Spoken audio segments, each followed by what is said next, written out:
Vous parlez de Poutine, qui est présenté au fond comme un petit diable rouge ici en Occident, parce qu'il n'est pas démocrate. Le personnage est intéressant à connaître. Et on peut dire que le maître de l'histoire, par qui tout change mais qui ne change pas, nous donne une page à décrypter avec soin. Voilà un ancien KGBiste. Mais on pourrait dire qu'à l'époque, le KGB, c'est un peu l'équivalent. J'espère que vous ne m'en voudrez pas de l'ENA. Non. Bon. Et qu'est-ce qu'on voit aujourd'hui? En Russie, le drapeau impérial qui flotte, les valeurs traditionnelles honorées, respectées, encouragées. Si on regarde les discours politiques de Poutine, en particulier celui de 2013, on voit qu'il cite Dostoïevski, on pourrait dire, bah oui, c'est la littérature russe, mais Danielewski et d'autres penseurs, Léontiev, d'autres penseurs slavophiles. C'est un peu comme si un chef d'État français citait La Tour du Pin, Maistre, Bonald, les auteurs légitimistes. Et si on regarde nos chefs d'État, on voit très bien que la référence politique à la culture, aux auteurs, est très maigre. Et que, en quelque sorte, on pourrait dire avec Micha que le politique est mort. Donc la Russie nous donne une véritable leçon de choses, d'une renaissance disons de la dignité, de la fierté d'un peuple et la réappropriation de sa culture. Alors bien sûr, on pourra gloser sur l'utilisation par les politiques de la littérature. Mais comparer par exemple certains discours de M. Hollande, où il est tout juste capable de citer par oui-dire les mémoires de sa seconde concubine, et les discours de Poutine. Qu'est-ce qu'on voit? Que l'Europe, au nom de ses prétendues valeurs, et on a vu la grenouille de bénitier, démocrate crétin Bayrou, parler des valeurs sans préciser lesquelles, et bien sûr tout le monde a compris, ce sont les valeurs maçonniques. Or, Poutine, bon, on est dans le relatif, dans le politique, dans ce qui est de l'art du possible. Il maintient une politique de retour aux valeurs traditionnelles, familiales, aux valeurs de la Sainte Russie, et il espère, ou il attend, que les forces spirituelles lui emboîtent le pas. Sur le plan géopolitique, mais il souhaite un monde bipolaire, ou multipolaire, et c'est sans doute grâce à lui que la Syrie, n'en déplaise aux Occidentaux, n'est pas devenue un pays vide de chrétiens. Et il est important de voir aussi sur le plan géopolitique que la Russie, aujourd'hui, se présente au Moyen-Orient, non pas comme autrefois le défenseur des orthodoxes, mais des chrétiens. Il y a une nuance importante à saisir. Voilà, je pense que j'en ai dit assez. Non, je vous en prie. Allez. Bon, frère Thierry, mesdames, messieurs, chers amis, donc il m'a été demandé quelque chose qui n'est pas si simple, de vous parler de Vladimir Poutine. Bon, Vladimir Poutine, d'abord, je ne le connais pas très bien, je l'ai rencontré pour l'instant tout et pour tout 2 fois.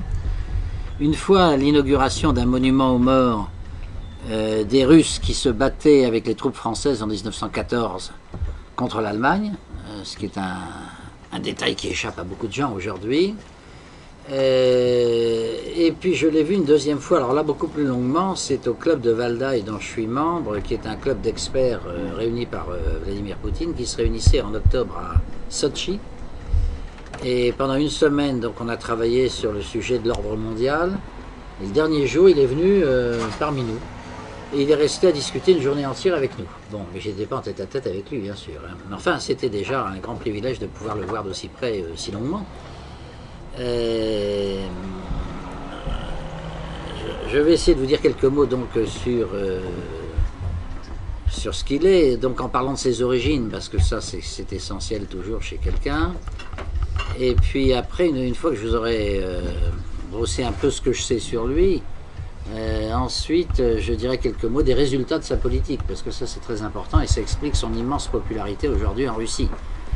Ça explique sans doute son immense popularité en Russie, puis ça explique aussi peut-être la haine dont il est l'objet de la part d'un certain nombre de médias occidentaux, parce qu'il incarne vraiment, pour certains, l'ennemi majeur. Bon. Alors, d'abord, les origines de Poutine. Alors, Poutine est né après la guerre, il est un peu plus jeune que moi. Il est né à Saint-Pétersbourg, c'est assez important parce que Saint-Pétersbourg c'est une ville, je connais bien notre ami Karol d'Aspry, une ville russe, mais en même temps très marquée par l'Occident, c'est ce qu'avait voulu Pierre le Grand, son fondateur. Et être né à Saint-Pétersbourg, ça veut dire aussi avoir eu une famille qui a vécu les horreurs de la Seconde Guerre mondiale de façon particulièrement terrible. La mère de Poutine a dû son salut apparemment presque au hasard, on peut dire, puisqu'elle était quasiment morte, elle était sur une charrette avec d'autres cadavres, et puis quelqu'un a vu qu'elle bougeait. Et alors, du coup, on l'a sortie de là, on s'est aperçu qu'elle était vivante, elle a survécu. Bon. Il ne faut pas oublier que Saint-Pétersbourg a été entouré par l'armée nazie pendant presque un an, et à la fin, il faisait très froid, il n'y avait pas de chauffage évidemment, on crevait de faim, et des milliers de gens sont morts de faim en fait, et de froid, mais même pas sous les coups des canons ennemis. Donc ça, je crois que ça a marqué son enfance quand même, les histoires qu'on racontait sur sa famille. Il a eu un frère qui est mort d'ailleurs, je crois qu'il est plus âgé que lui. Et il a été très marqué par ce siège de Saint-Pétersbourg, même s'il ne l'a pas connu lui personnellement, mais enfin à travers sa famille, quoi. Ça c'est un premier point. Deuxièmement, Saint-Pétersbourg, c'est une grande ville universitaire, ouverte sur l'Occident, et comme vous le verrez, j'en dirai un mot dans un instant, Poutine, au départ de sa carrière, est un homme très attiré par l'Occident et qui souhaite rapprocher la Russie de l'Occident, un peu comme l'a été Pierre le Grand, même s'il a eu quelques désillusions depuis. Donc c'est quand même le fait qu'il soit un homme de Saint-Pétersbourg, c'est très important, d'autant plus qu'à Saint-Pétersbourg, il y a eu un maire anticommuniste qui s'appelait Sobchak, qui a été le premier maire de la période après-communiste et qui était connu notamment pour ses convictions libérales en économie. C'est un économiste libéral anti-marxiste. On parle de l'école de Saint-Pétersbourg, dont Poutine a été un disciple, et vous retrouverez ça dans certains éléments de sa politique, notamment de sa politique économique. Alors, le jeune Poutine est surtout féru de sport, d'après ce qu'on peut savoir. Il a été très marqué par son professeur de judo, par tous les différents sports de combat. Il en a fait un niveau très très élevé, hein, puisqu'il a été le champion du district de Leningrad, parce que la ville s'appelle maintenant Saint-Pétersbourg, mais la région s'appelle toujours Leningrad. Bon, c'est bizarre, mais c'est comme ça. Et donc le sport chez lui a toujours été quelque chose de très très important. Il continue à en faire énormément, d'ailleurs tous les jours. Et ça fait partie de son éthique de vie. De ce point de vue-là, il ressemble un peu à ce qu'ont pu être sans doute les anciens Grecs. Donc discipline sportive et discipline intellectuelle. Très jeune, il a été élevé dans une ambiance patriotique, disons, qui l'a conduit à vouloir travailler pour l'État et pour la Russie. Donc il s'est engagé dans l'armée. On dit toujours le FSB, enfin le KGB à l'époque, donc c'était les services secrets communistes, bien sûr, mais c'était les services secrets de l'armée. En réalité, c'était l'armée. Bon. Cette armée, certes, servait un pouvoir communiste à l'époque, c'est certain, mais elle était aussi marquée par les valeurs propres à l'armée, qui existent dans toutes les armées du monde, même s'il y a une idéologie particulière. Toutes les armées, par certains côtés, se ressemblent, même si les politiques qu'elles servent peuvent être extrêmement différentes. Donc moi je pense que pour comprendre Poutine, il faut comprendre d'abord que c'est quelqu'un qui a été un officier, qui a voulu être un officier. Et déjà quand vous choisissez, quand vous êtes très jeune, d'être un officier, ben, ça veut dire que vous renoncez à certaines choses. Vous êtes prêt à donner votre vie pour votre patrie, ça veut dire que vous aimez votre pays. Sinon vous ne feriez pas ça, bien sûr. Si vous cherchiez l'argent avant tout, vous ne seriez pas non plus, il n'y a pas de raison que vous soyez officier. D'ailleurs, dans les grands milliardaires qu'il y a aujourd'hui en Russie, la plupart ont été bien sûr des fonctionnaires civils communistes, mais pas tellement viennent de l'armée. L'armée, c'est un monde un peu à part. Donc c'est un officier. Je crois qu'on ne peut pas comprendre Poutine sans voir ça. Et alors il faut bien voir que la Russie, c'est un pays qui, à la différence d'autres pays, est un pays où l'armée joue un rôle majeur depuis toujours. À l'époque des tsars, bien sûr, l'armée jouait déjà un rôle très très important. Bon, le régime tsariste est un régime aristocratique et monarchique, et comme en France d'ailleurs, le cœur de la noblesse, ben, c'était l'armée. C'était la noblesse de robe, la noblesse d'épée, la noblesse d'épée plutôt, je veux dire, donc sa vocation et ses privilèges étaient liés au port des armes et à la capacité de donner sa vie pour le tsar en l'occurrence, pour la patrie et pour la religion orthodoxe, bon, pour ce qui concerne un russe. Donc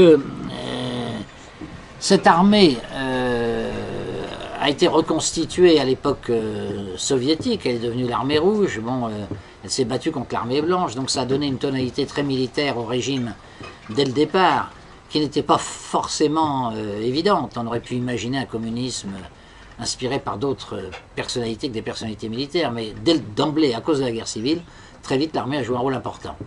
Le fondateur d'ailleurs a été éliminé très très vite, puisque c'était Trotsky, qui a été expulsé de l'Union soviétique par Staline et qui a été assassiné ensuite au Mexique des années plus tard.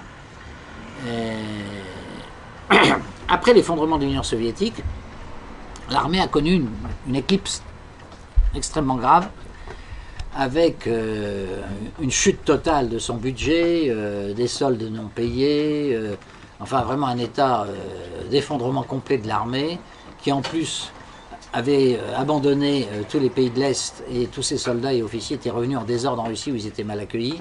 Enfin, ça a été une véritable période de catastrophe, cette période post-soviétique. Et l'armée ne s'en est remis qu'à partir de 2000, lorsque Poutine devient justement le chef de l'État, et que petit à petit, il va redresser le statut de l'armée au sein de la société. Le statut matériel d'abord, bien sûr, je crois que les revenus des officiers ont quadruplé ou quintuplé en quelques années. Le statut moral, bien sûr. Enfin, le statut moral, l'armée ne l'a jamais complètement perdu. Je veux dire, même si elle avait perdu beaucoup de son importance à l'époque de Yeltsin, par exemple, qui est la première période où j'ai connu la Nouvelle-Russie, il n'en est pas moins vrai que l'armée comptait encore beaucoup. Je me souviens d'avoir été à un déjeuner, ceux qui l'ont déjà entendu, cette anecdote me pardonneront, mais un déjeuner qui m'avait beaucoup étonné. Je rencontre le général Koulikov, que j'ai revu d'ailleurs la semaine dernière à Moscou, qui est un des militaires les plus importants en Russie, il était ministre de l'Intérieur à l'époque sous Yeltsin. Et le général Koulikov me dit, voilà, je n'ai pas le temps de vous recevoir parce qu'aujourd'hui c'est un jour de fête, et je vous ai fait inviter à cette fête d'ailleurs, donc il y a une voiture qui vous attend au rez-de-chaussée et qui vous emmènera. Alors, je vais au rez-de-chaussée, un chauffeur m'attend, qui ne parlait que russe, moi à l'époque je ne parlais pas un mot de russe, donc j'étais emmuré linguistiquement.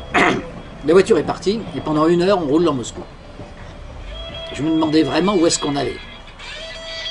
Et brusquement, la voiture tourne à droite, et on rentre dans une immense caserne où je vois des tanks qui sont les uns à côté des autres, et des troupes au sol, enfin des troupes à pied, qui étaient aussi très nombreuses et qui étaient au garde à vous. Et là, je vois mon interprète en train de discuter avec des officiers. Alors je vais tout de suite vers mon interprète en me disant, ça y est, je vais pouvoir de nouveau parler. Et je lui dis, Vladimir, qu'est-ce qu'on fait ici? Il me répond, on est en train d'inaugurer une église. Alors, je regarde, je vois les tanks, je vois les troupes à pied, et j'éclate de rire.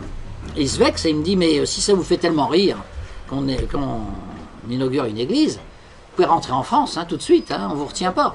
Je dis, mais enfin, ne vous vexez pas. Je ris parce que je vois des tanks et vous me dites qu'on inaugure une église. Alors je ne vois pas le rapport. Elle est où l'église? Il me dit, elle est là-bas. Alors je regarde vers ce qui était l'ouest, je crois, et je vois effectivement des coupoles dorées qui scintillent sous le soleil.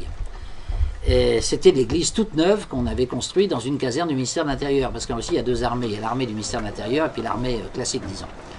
Et alors ça c'était l'armée de l'Intérieur.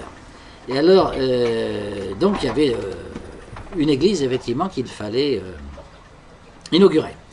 Et alors à ce moment-là arrivent des voitures officielles, je vois le général Koulikov qui en descend, qui était donc en même temps ministre de l'Intérieur, et accompagné du patriarche de toute la Russie qui à l'époque était Alexis II. Et tous les deux commencent à prendre la tête d'un défilé ecclésiastique et militaire, je dirais. Les militaires défilant au pas de loi, et on passe devant un monument aux morts, on dépose des fleurs devant un monument aux morts, on continue tout droit, et on va jusqu'à l'église. Bon, alors moi je me coule dans ce mouvement, et puis j'assiste à l'office, qui comme vous le savez est toujours très long, un office orthodoxe, c'est debout et ça dure 2-3 heures, bon, avec des chants magnifiques d'ailleurs. Au bout d'un moment, je vois un grand militaire qui s'approche de moi, qui me dit « Господин Blo, Monsieur Blo, c'est vous ?» Je dis « Oui, oui, c'est moi. Député européen ?» « Oui, oui, c'est ça. Voilà, le général Kulikov a un message pour vous. Il voudrait que vous participiez à un déjeuner. Il va y avoir un déjeuner officiel tout à l'heure. Et vous serez admis à ce déjeuner qui sera très fermé. Et toutes les forces de sécurité fermeront complètement le passage dès que les officiels seront passés. Alors, il faut absolument que vous me suiviez de très près, parce que si vous vous perdez un peu dans la foule, le barrage risque de se refermer devant vous, et à ce moment-là, on vous perd pour toute la journée. Alors je dis, bon, je vais vous suivre. Hein. Et il se présente à moi, il me dit, Général Kalachnikov. Alors je dis, c'est vous? Il me fait, non, non, non, c'est pas moi, c'est mon oncle qui a inventé la Kalachnikov. C'est mon oncle. Je dis, ah bon, bon, très bien. Et alors, là-dessus, donc, après l'office religieux, nous partons vers ce que je pourrais appeler un mess militaire, donc où il y avait une grande salle de restaurant. Et là, en entrant, je vois d'abord un orchestre militaire qui chantait une chanson assez connue à l'époque en Russie qui s'appelle Monsieur l'officier. Et les paroles de la chanson, c'était Monsieur l'officier, tu es le bienfaiteur de la patrie.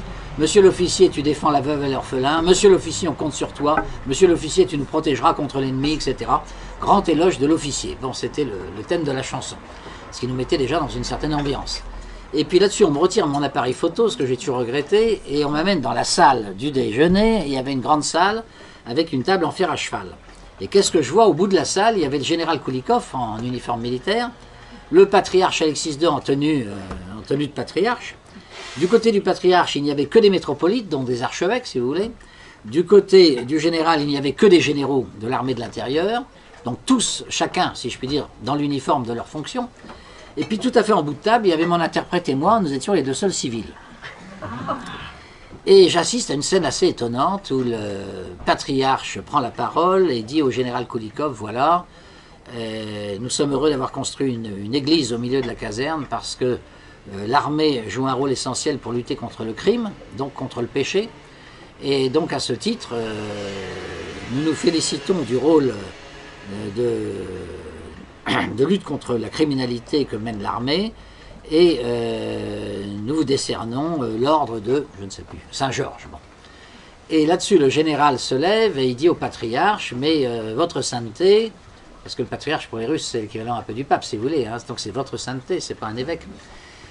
Eh bien, vous réarmez moralement la Russie, vous la réarmez spirituellement, et nous, l'armée, on ne peut rien faire si vous n'êtes pas là pour former les jeunes, pour former les nouvelles générations qui n'ont plus de morale, qui sont complètement perdues avec l'effondrement du communisme. Donc, on compte énormément sur vous pour préparer les jeunes âmes, effectivement, à la lutte contre le mal, et pour qu'ils suivent le droit chemin. On compte beaucoup sur l'Église, parce que la force physique de l'armée, c'est bien, mais ça ne suffit pas. Il faut aussi la force spirituelle. Donc, je vous décore d'eux, et il décore le patriarche. Alors, j'étais assez effaré. Et puis là-dessus, le patriarche prend la parole et s'adresse à moi en disant nous avons un jeune étranger, un jeune député européen qui est là. Est-ce qu'on peut lui demander son impression sur la cérémonie à laquelle il vient de participer? Alors je dis, bah écoutez, votre sainteté, monsieur le ministre de l'Intérieur, j'étais très flatté. D'abord, puisque je vois que je suis tout seul ici, de mon espèce, de participer à cette presque cérémonie familiale que vous avez eue entre vous, entre l'armée et l'Église. Et j'ai trouvé ces relations entre l'armée et l'Église tout à fait exemplaires. Bien sûr, en France, on est très loin de tout ça, mais pour moi, ça me marquera parce que je pense que c'est tout à fait remarquable que dans la Nouvelle-Russie, vous ayez réussi à organiser cette coopération entre la force militaire d'une part et la force spirituelle d'autre part, qui sont effectivement tout à fait complémentaires. Et à ce moment-là, le patriarche essuie une larme et déclare dans le micro « C'est bien la première fois que j'entends un occidental dire quelque chose d'intelligent. » Et apparemment ça lui avait beaucoup plu, puisque quelques jours après, il m'a reçu en tête-à-tête Et il m'a offert une espèce de lettre, de diplôme en quelque sorte, que j'ai encore à la maison. On m'a dit que c'est un privilège extraordinaire d'avoir une lettre de sa sainteté, évidemment. Alors, pourquoi je vous raconte cette anecdote? C'est pour montrer le lien qu'il y a entre, d'abord l'importance de l'armée en Russie, puis ensuite le lien qu'il y a avec l'Église orthodoxe, qui est un lien quand même assez étroit. Donc ça c'est le premier point, et ça va bien expliquer, je pense, la suite sur la personnalité de Vladimir Poutine. Poutine, donc, je voulais insister là-dessus, c'est donc un officier, avec les qualités et les défauts de l'officier sans doute, mais si vous voulez, ça tranche complètement sur le personnel politique antérieur, qui était un personnel d'anciens fonctionnaires communistes devenus capitalistes, et souvent devenus carrément gangsters. Donc sous Yeltsin, tout le monde sait que tout s'achetait, tout se vendait, c'était une vraie catastrophe, un peu comme dans l'Ukraine d'ailleurs. Ça continue en Ukraine, d'ailleurs ça n'a jamais cessé. Parce que le gros problème de l'Ukraine, c'est qu'elle n'a pas une caste de militaires comme ça. Il n'y a que les oligarques, c'est-à-dire les financiers plus ou moins honnêtes, qui dirigent le pays. En Russie, vous avez cette caste d'oligarques, c'est vrai, mais vous avez aussi, si on peut appeler ça, une caste militaire qui est restée tout à fait solide, qui a survécu à l'effondrement du communisme, qui s'est reconvertie et qui aujourd'hui joue un rôle majeur dans la direction du pays. Si vous regardez la composition du gouvernement français et du gouvernement russe, vous apercevez que la composition professionnelle n'est pas du tout la même. Il y a un peu de tout, bien sûr, dans un gouvernement, quel qu'il soit, mais dans le gouvernement russe, vous devez avoir la moitié d'anciens officiers. À commencer par Ivanov, le chef d'administration présidentielle, qui joue un rôle presque plus important que le Premier ministre. Le Premier ministre, lui, n'est pas un officier, hein, c'est Medvedev, il fait partie des économistes et des juristes, donc des fonctionnaires civils, on pourrait dire. Mais les officiers représentent peut-être la moitié des ministres, hein, facilement. Et on en retrouve beaucoup parmi les parlementaires, etc. En France, maintenant, c'est zéro. Non seulement on n'a pas d'officiers au gouvernement, non seulement on n'en a pratiquement pas au Parlement non plus, sauf peut-être un que j'ai oublié, mais il n'y en a pas beaucoup. Et puis, par-dessus le marché, au ministère de la Défense lui-même, les militaires ne dirigent plus rien en France, il faut le savoir. Ça s'est aggravé de façon considérable depuis quelques années. Et quand on a écrit le livre blanc sur la défense, qui est le programme pluriannuel de stratégie de l'armée française pour les années qui viennent, eh bien, tous les postes clés de la commission qui a rédigé ce livre blanc étaient composés d'anciens élèves de l'École nationale d'administration. Et il y avait quelques officiers, certes, il y en avait un, je crois, qui dirigeait une commission sur les 4, les postes clés au sein du ministère sont tenus par les fonctionnaires civils maintenant. Et les officiers sont considérés comme des exécutants, si vous voulez, opérationnels, et on essaie de réduire au maximum leur influence. Je pense que c'est désastreux, je vous le dis très franchement. Moi-même qui suis un énarque, je pense que c'est très mauvais, parce que la psychologie d'un militaire est très différente de celle d'un fonctionnaire civil. Il n'apprend pas les mêmes choses d'abord, hein, et puis un fonctionnaire civil, alors ça je peux en parler puisque j'en suis un d'origine, c'est du droit et de l'économie, on fait du droit, beaucoup de droit et un peu d'économie, je dirais. Bon. Mais le gros défaut de la formation de l'ENA en France, c'est qu'il n'y a pas de formation psychologique, il n'y a pas de formation humaine. On ne fait quasiment pas d'histoire, ou très très peu. Pas de philosophie, pas de belles lettres, donc formation humaniste très faible. Et l'expérience, vous me direz, pourrait compenser ça, mais l'expérience consiste pour les 3/4 des anciens élèves de l'ENA à travailler dans des ministères, à rédiger des textes de loi. Donc c'est une vision abstraite des choses. Ils ne se voient qu'entre eux. Les énarques, une caractéristique, c'est qu'ils ne se voient qu'entre eux, qu'entre hauts fonctionnaires. Ils ne connaissent pas du tout la population, on ne les voit pratiquement pas. Autrefois, dans la vie politique en France, vous aviez des médecins. Un médecin, il sait ce que c'est que la souffrance humaine, hein, il en voit tous les jours. Bon. Il y avait les avocats, ils traitent de questions concrètes, personnelles des gens. Il y avait des officiers, justement, mais un officier, surtout en temps de guerre, est amené à voir ses troupes souffrir, il est amené à remonter le moral des troupes, etc. Donc la psychologie est quelque chose d'essentiel chez l'officier. Donc toute une série de professions qui jouent un rôle important dans la politique autrefois, c'était avant tout des meneurs d'hommes, c'était des gens qui comprenaient la psychologie, qui connaissaient les hommes, qui connaissaient aussi l'histoire de la patrie, avec donc parce que l'histoire et les belles lettres, la philosophie, la psychologie, tout ça, c'est une culture humaniste, si vous voulez, qui vous aide à pouvoir gouverner un pays. Et tout ça a complètement disparu, parce que l'essentiel des hommes politiques aujourd'hui et des plus importants, il y a des exceptions, mais en général, ce sont des technocrates, sont des hauts fonctionnaires, qui peuvent être brillants dans leur domaine, qui peuvent être de bons juristes, encore que je crois que c'est très mauvais pour un homme politique de n'être que juriste, et de ne pas avoir d'autres formations, et notamment une formation historique et philosophique. Alors en Russie, c'est complètement différent. Donc il faut bien voir que Poutine, il est l'expression, si vous voulez, d'une catégorie d'officiers, en plus hautement intellectualisés, parce que c'est le KGB, justement, qui est devenu le FSB. Maintenant, c'est pareil, c'est les services secrets d'information, et c'est l'élite intellectuelle de l'armée, si je puis dire. Et c'est important de savoir ça, parce que quand Yeltsin a terminé sa carrière, si je puis dire, dans l'humiliation nationale, il faut bien dire, c'était une catastrophe, et dans l'alcool aussi, à titre personnel, les milieux dirigeants de la Russie se sont bien sûr préoccupés de la succession d'Yeltsin. Et c'est comme ça que Poutine a été mis en avant, et je pense que Poutine a été choisi par l'état-major, le grand état-major militaire, le grand état-major du FSB, pour prendre la succession. Et donc, et je vous dis ça, c'est parce que tout de suite, ça répond peut-être à une question qui pourrait venir à votre esprit, c'est si Poutine disparaît, qu'est-ce que devient la Russie? Mais à mon avis, si Poutine disparaît, après tout, il a disparu 10 jours. Là. Je vous signale qu'il est revenu d'ailleurs. Hein, au cas où on ne vous l'aurait pas dit, il est revenu, il était tout simplement dans sa maison de Valdaï.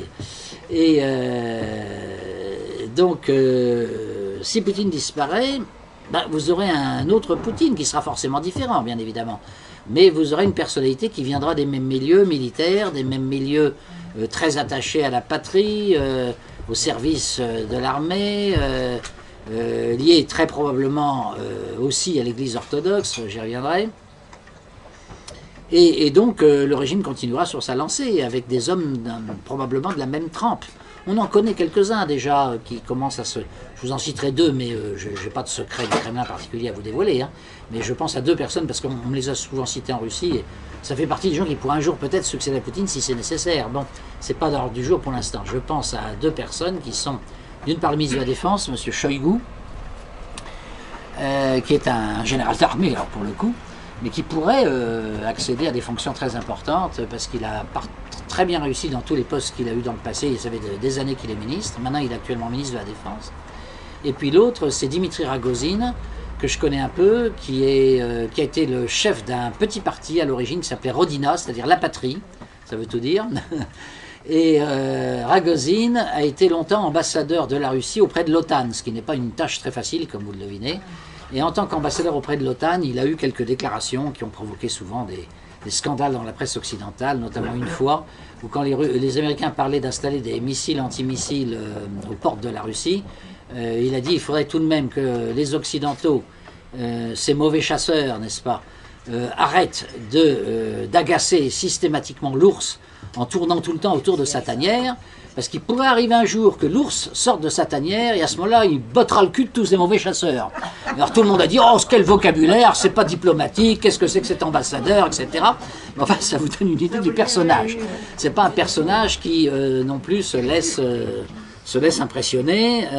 Et alors, depuis, il n'est plus ambassadeur à l'OTAN, il est actuellement ministre de ce qu'on pourrait appeler le complexe militaro-industriel, c'est-à-dire des industries de défense russes.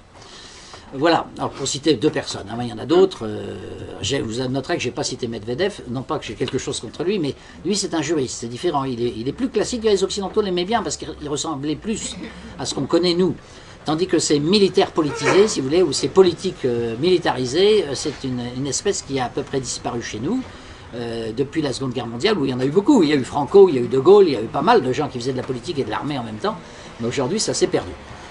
Alors en Russie ça s'est pas perdu du tout.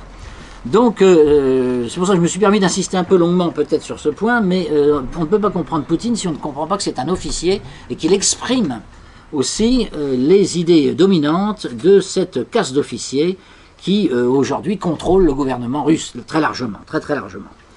Alors, deuxième caractéristique de Poutine, complètement différente de la première, et qu'on oublie tout le temps, et que les Occidentaux font exprès d'oublier d'ailleurs parce que ça ne cadre pas. Le côté que je viens de vous dire, là on insiste dessus, on ne dit jamais que c'est un officier, on dit toujours que c'est un type du KGB, un ancien du KGB, donc ça sous-entend communiste, et ça sous-entend espion, donc un sale type, quoi.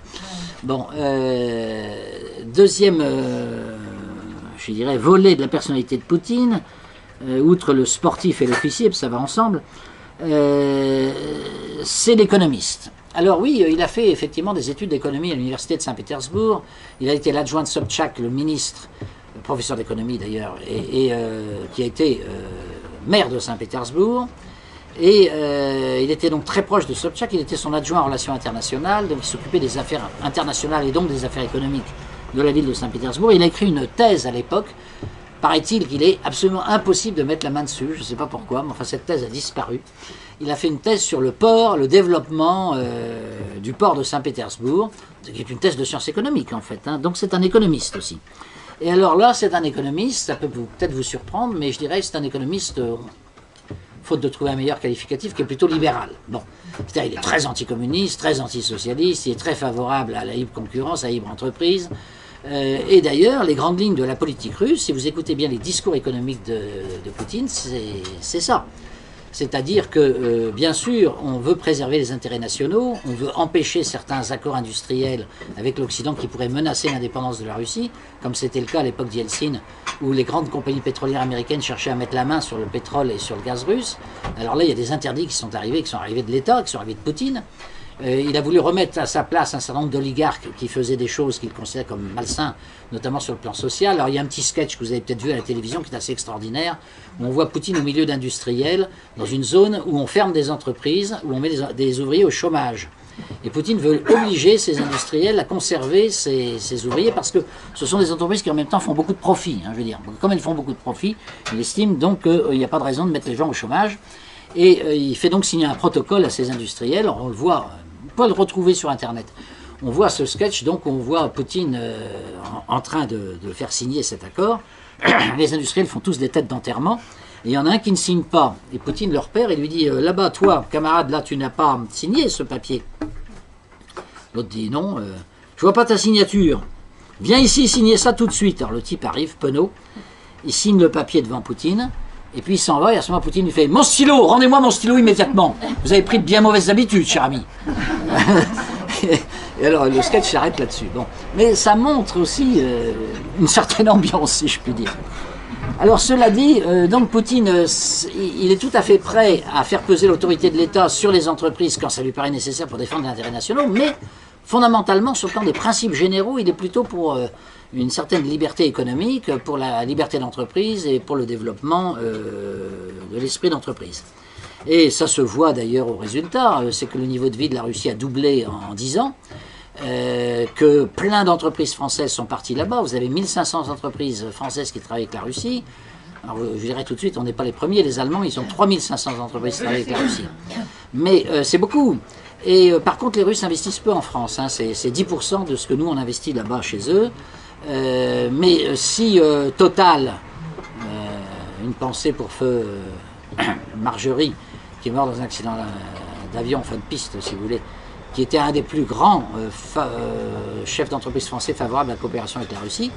Donc des entreprises comme Total, comme Auchan, comme Danone, comme Renault, donc des entreprises énormes, ont investi en Russie massivement, ont des dizaines, des centaines de milliers d'employés même. Si j'allais oublier la filiale de la Société Générale, la Rosbank, qui est la deuxième banque de Russie, qui est une banque française en fait, enfin une filiale d'une banque française. Toutes ces entreprises françaises sont parties là-bas, font énormément de bonnes affaires là-bas, et vous doutez bien que si la Russie était ce qu'on décrit parfois, c'est-à-dire un pays de voyous, de gangsters comme l'Ukraine, parce que l'Ukraine c'est ça, mais si c'était un pays de voyous, de gangsters où le droit n'est pas respecté, je ne vois pas pourquoi tous ces chefs d'entreprise seraient masochistes au point d'investir là-bas. Il est bien évident, moi je connais d'ailleurs même des députés français qui ont acheté un appartement à Moscou. S'ils ont acheté un appartement à Moscou, c'est parce qu'il y a aujourd'hui un droit de propriété qui est respecté. Ils sont quand même pas complètement fous. N'achetez pas un appartement dans un pays où un dictateur, le lendemain, peut vous l'enlever et vous le confisquer. Bon, ça a été comme ça autrefois en Russie, hein, notamment au moment de l'effondrement soviétique, il y a eu une période de gangstérisme où c'était comme ça.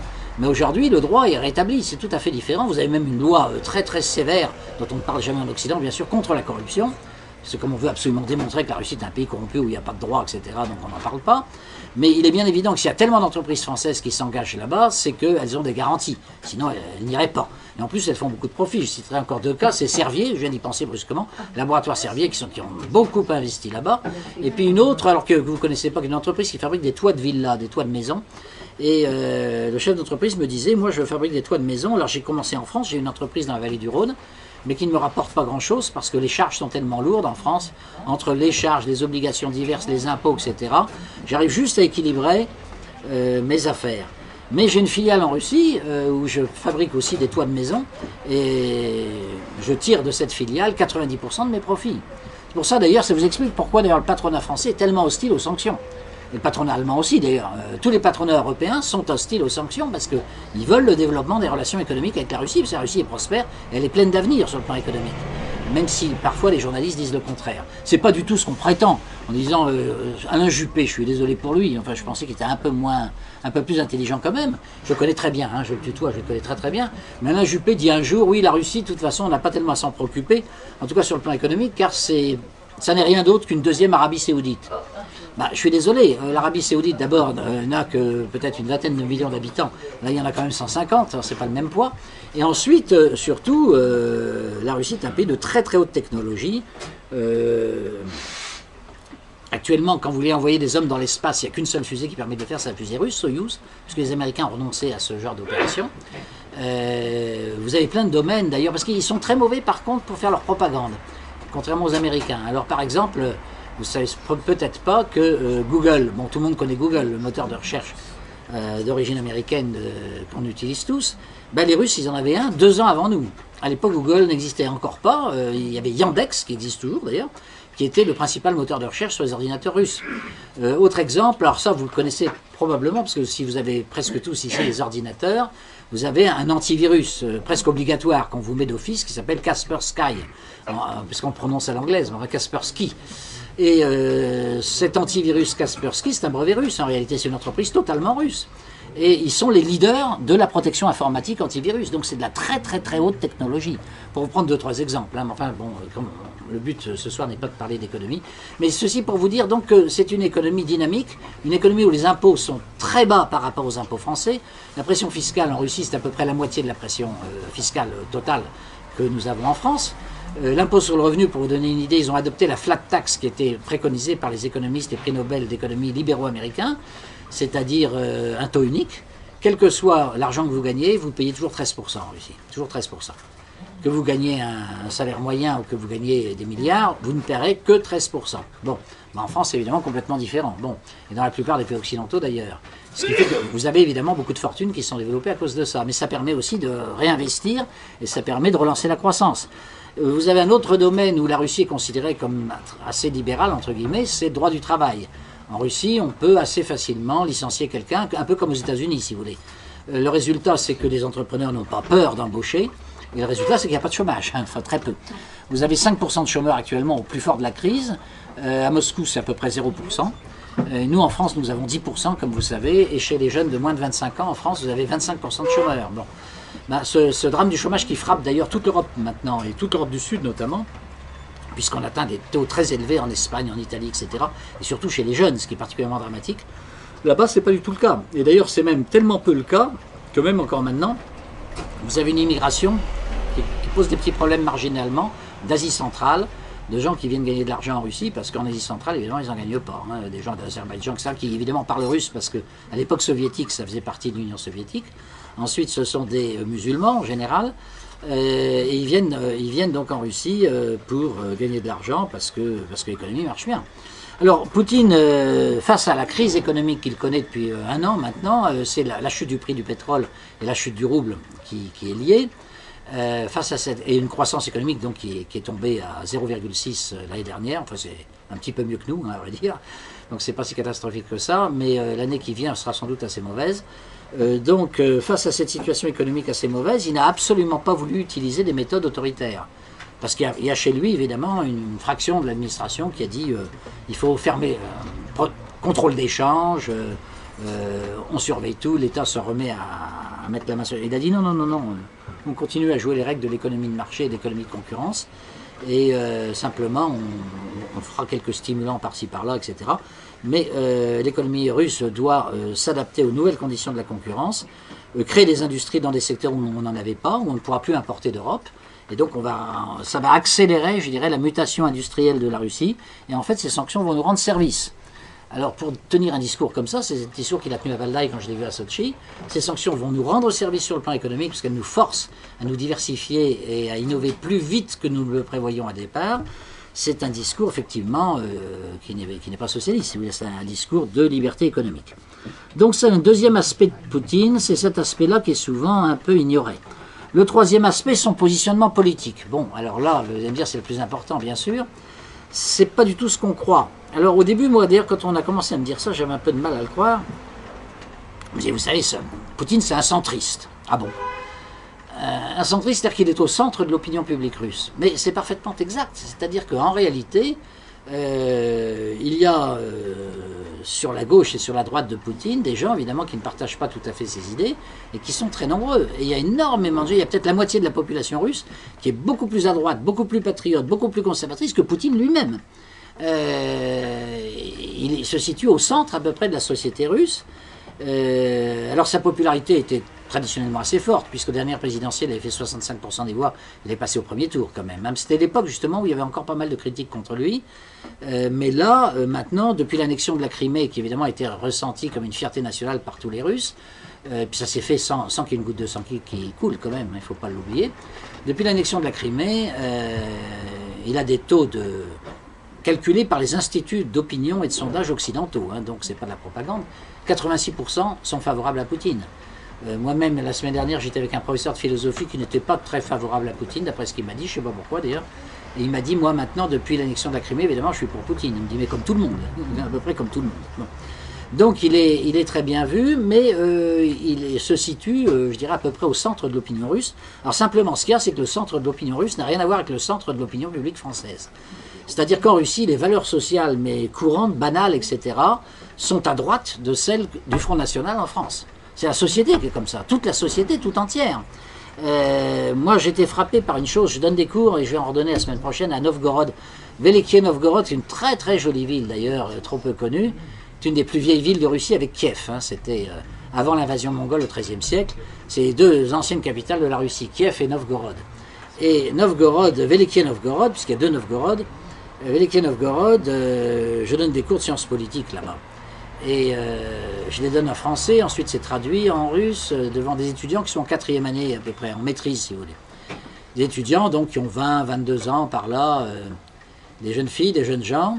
Et puis on dit, bah maintenant c'est l'heure des questions. Alors posez des questions à Monsieur Blot. Alors je m'attendais à des questions sur mon cours. Il y en a eu d'ailleurs après. Mais les premières questions, ils m'ont dit, excusez-nous, c'est des questions qui ne portent pas directement sur votre cours, mais on ne peut pas s'en empêcher. Monsieur Blot, comment vous arrivez à vivre dans un pays aussi décadent que le vôtre, où il y a le mariage homosexuel? Comment vous supportez des choses pareilles? Alors j'ai dit, excusez-moi, d'abord j'y suis pour rien, c'est pas moi qui l'ai voté. Et ensuite, bah, il y a quand même une résistance en France. Vous avez vu, il y a eu des grandes manifestations de rue, etc. Vous avez dû l'apprendre. Donc tous les Français ne sont pas d'accord, bien sûr, avec ça. Alors, réponse des étudiants, oui, d'accord, bon, évidemment, il y a une opposition à cela. Mais c'est tellement monstrueux, n'est-ce pas, ce qu'il y a chez vous? C'est tellement monstrueux, on est horrifié, épouvanté, etc. Et c'était vraiment leur première réaction, je dirais, viscérale. Des jeunes gens, des jeunes filles d'une vingtaine d'années, quoi. Hein, bon, d'ailleurs, ce qui est frappant quand vous allez dans les universités russes, c'est qu'il n'y a pas un mégot de cigarette par terre, il n'y a pas un papier qui traîne, il n'y a pas le moindre tag nulle part, tout est d'une propreté absolument... Alors je connais, en France ça existe aussi, hein, je donne des cours à l'Institut catholique de Rennes, où c'est comme ça. Mais c'est l'Institut catholique de Rennes, bien sûr, hein, qui n'a pas le droit d'ailleurs de s'appeler université, parce que dès que c'est catholique, le mot université est réservé à l'État. Ce qui est une marque de mesquinerie assez frappante d'ailleurs de notre système. Là-bas, donc, il y a l'université Saint-Yron, effectivement, mais j'étais aussi à l'université d'État et elle est aussi en très très bonne situation. Donc Poutine, si vous voulez, c'est pas du tout un extrémiste qui cherche à entraîner son peuple dans des aventures extrêmes, pas du tout. Il est le représentant, en fait, de valeurs et de politiques que l'immense majorité de la population souhaite. Le club de Valdaï, qui est un club d'experts qu'il a créé il y a 10 ans, donc, dont j'ai l'honneur de faire partie maintenant depuis quelques mois, a fait une brochure très intéressante, malheureusement elle n'existe pas en français, il faudrait la traduire, elle existe qu'en russe et en anglais, sur l'identité nationale russe. Et il y a beaucoup de sondages dans cette brochure, et notamment il y a un sondage où on demande aux Russes, est-ce que vous vous sentez patriote? Très patriote, peu patriote, pas patriote du tout. Résultat, 81% des gens se disent très patriotes. Bon. Alors, je ne sais pas quel est le pourcentage français, hein. J'espère qu'il n'est pas trop bas quand même, mais je ne pense pas qu'il soit de cet ordre-là. Donc, il y a un décalage très grand. Le décalage, vous le voyez dans la vie de tous les jours, même si vous allez en Russie. Vous prenez un taxi, bon, bah, votre taxi, 3 fois sur 4, il y a des icônes autour de des icônes religieuses autour du volant, bon, qui représentent la Mère de Dieu, la Vierge Marie ou le Christ. Bon, en France, vous pouvez tomber sur un taxi où il y aura un chapelet et une croix, mais c'est rare hein, quand même, c'est assez rare. Bon. Donc vous avez une ambiance qui est complètement décalée, c'est-à-dire que c'est une société traditionnaliste. Vous demandez aux Russes, vous êtes quoi religieusement? Vous avez 6% de gens qui disent on est athée. Vous vous rendez compte? 6%, mais c'est rien du tout. C'est rien du tout. En France, ça doit faire entre un tiers et la moitié de la population, ça n'a rien à voir. Et quand vous pensez qu'ils ont été communistes pendant 70 ans, c'est quand même assez incroyable de voir ce retournement inimaginable. Les 6% de gens qui disent qu'ils sont athées, vous en avez à peu près 75 à 80% qui disent qu'ils sont orthodoxes. Alors il y a un mystère sur ce sondage d'ailleurs, il y en a 6% qui se disent musulmans. Or ethniquement, parce que la Russie c'est l'ancien empire des tsars quand même, à bien des égards, donc il y a des Russes, mais les Russes forment les Slaves, disons, forment 85% de la population, il y a 15% d'autres ethnies. Qui sont souvent musulmans. Bon, pas toujours. Hein. Et vous avez aussi les bouddhistes, d'ailleurs. Vous avez 1 ou 2 millions de bouddhistes en Sibérie, en Bouriatie et en Kalmoukie en Europe, d'ailleurs. Bon, mais disons le gros, il y a 4 religions considérées comme traditionnelles en Russie, qui sont l'orthodoxie, l'islam, le bouddhisme et le judaïsme. Bon, le judaïsme, il n'y a pas beaucoup de monde. Le bouddhisme, c'est très minoritaire, mais l'islam, il y a pas mal de monde. Voilà, alors ça c'est ethniquement, ça fait 15 millions. Mais si vous vous faites des sondages, vous demandez aux gens, vous vous définissez comment religieusement, ben, vous n'avez que 6%. Mais 6% c'est pas 15 millions, c'est beaucoup moins. Alors, ça fait la moitié moins. Donc ça veut dire qu'il y a la moitié des musulmans, quand vous leur demandez ce qu'ils sont, ils répondent pas qu'ils sont musulmans. Je sais pas ce qu'ils répondent. Enfin bon.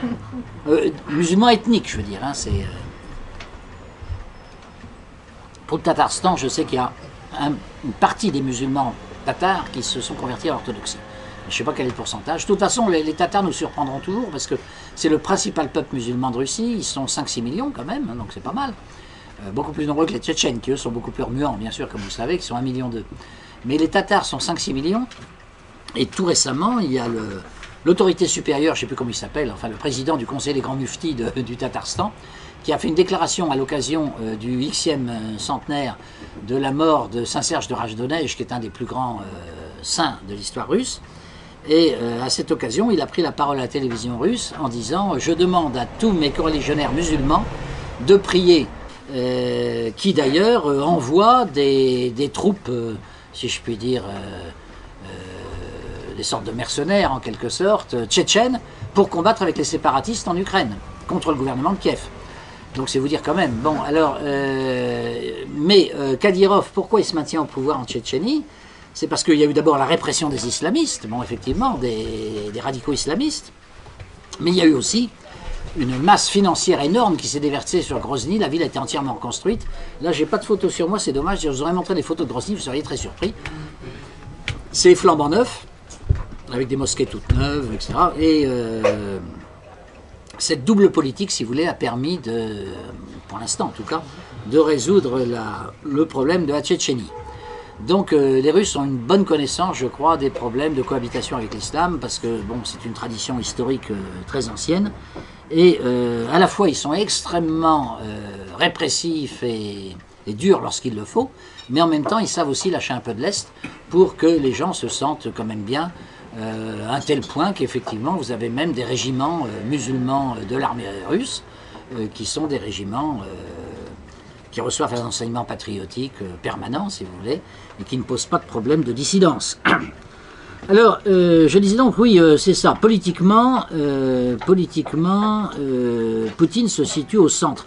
Alors, je dois dire que c'est très difficile d'arriver à décrire la vie politique russe comme on décrit la vie politique en France. Par exemple, j'ai été reçu la semaine dernière à Moscou. J'ai été reçu par un groupe de députés. Alors moi, je pensais que c'était les députés de Poutine, de son parti qui s'appelle Russie Unie. Ben, pas du tout. J'ai été reçu par un parti, on m'a expliqué que c'était un parti d'opposition de centre-gauche. Je ne sais pas pourquoi, c'est eux qui m'ont reçu d'ailleurs. Ils m'ont reçu parce qu'ils étaient très liés à l'église orthodoxe, paraît-il. Donc il s'appelle Russie Juste. Et on me dit, oui, c'est l'équivalent, mais un équivalent religieux de ce que vous avez en France au centre-gauche, Parti socialiste. Je dis, mais ah bon, vous croyez que c'est vraiment l'équivalent? Il me dit, ah, c'est peut-être pas vraiment l'équivalent parce qu'il y a eu des délégations du Parti socialiste français qui sont venues à Moscou. On leur a fait rencontrer des gens de Russie Juste. Et au bout d'une heure, ils s'étaient tripés complètement, ils étaient d'accord sur rien. Je dis, bon, donc c'est quand même autre chose. J'ai tenu mes discours habituels devant ces députés. et qui étaient des discours, bon, qu'on appellerait en France terriblement réactionnaires, et j'ai trouvé des gens qui étaient plutôt sur ma droite. Bon, et ça, c'est censé être Russie Juste. Donc, vous voyez, en Russie Juste, il y a une sensibilité un peu sociale, ils insistent un peu sur la nécessité, je sais pas, de renforcer les systèmes de sécurité sociale, etc. En même temps, ils sont aussi patriotes que Russie Unie, et ils sont très attachés à l'Église orthodoxe aussi, donc ça n'a vraiment rien à voir avec la gauche française. Bon. Vous avez comme autre parti, alors le principal parti d'opposition dont on ne parle jamais, parce qu'on déteste tellement Poutine ici, qu'on ne veut jamais dire que son véritable opposant c'est le Parti communiste. Parce que être anti-Poutine, ça voudrait dire on veut que Poutine s'en aille et soit remplacé par le principal parti d'opposition. Or, le principal parti d'opposition, c'est le Parti communiste, carrément. Oui, qui fait quand même encore 25% des voix, dirigé par Zyuganov. Et c'est pour ça, alors on vous dit, l'opposition, la grande opposition à Poutine, c'est M. Nemtsov, le pauvre qui a été assassiné, là. Ou alors, on vous dit, c'est M. Navalny. Mais M. Navalny,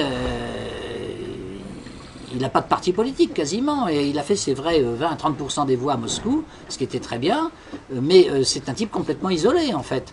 Et les gens que l'Occident met toujours en avant comme étant les grands opposants à Poutine, électoralement, c'est des gens qui ne pèsent pas 5%, puisqu'ils n'arrivent pas à être députés à la Douma, au Parlement.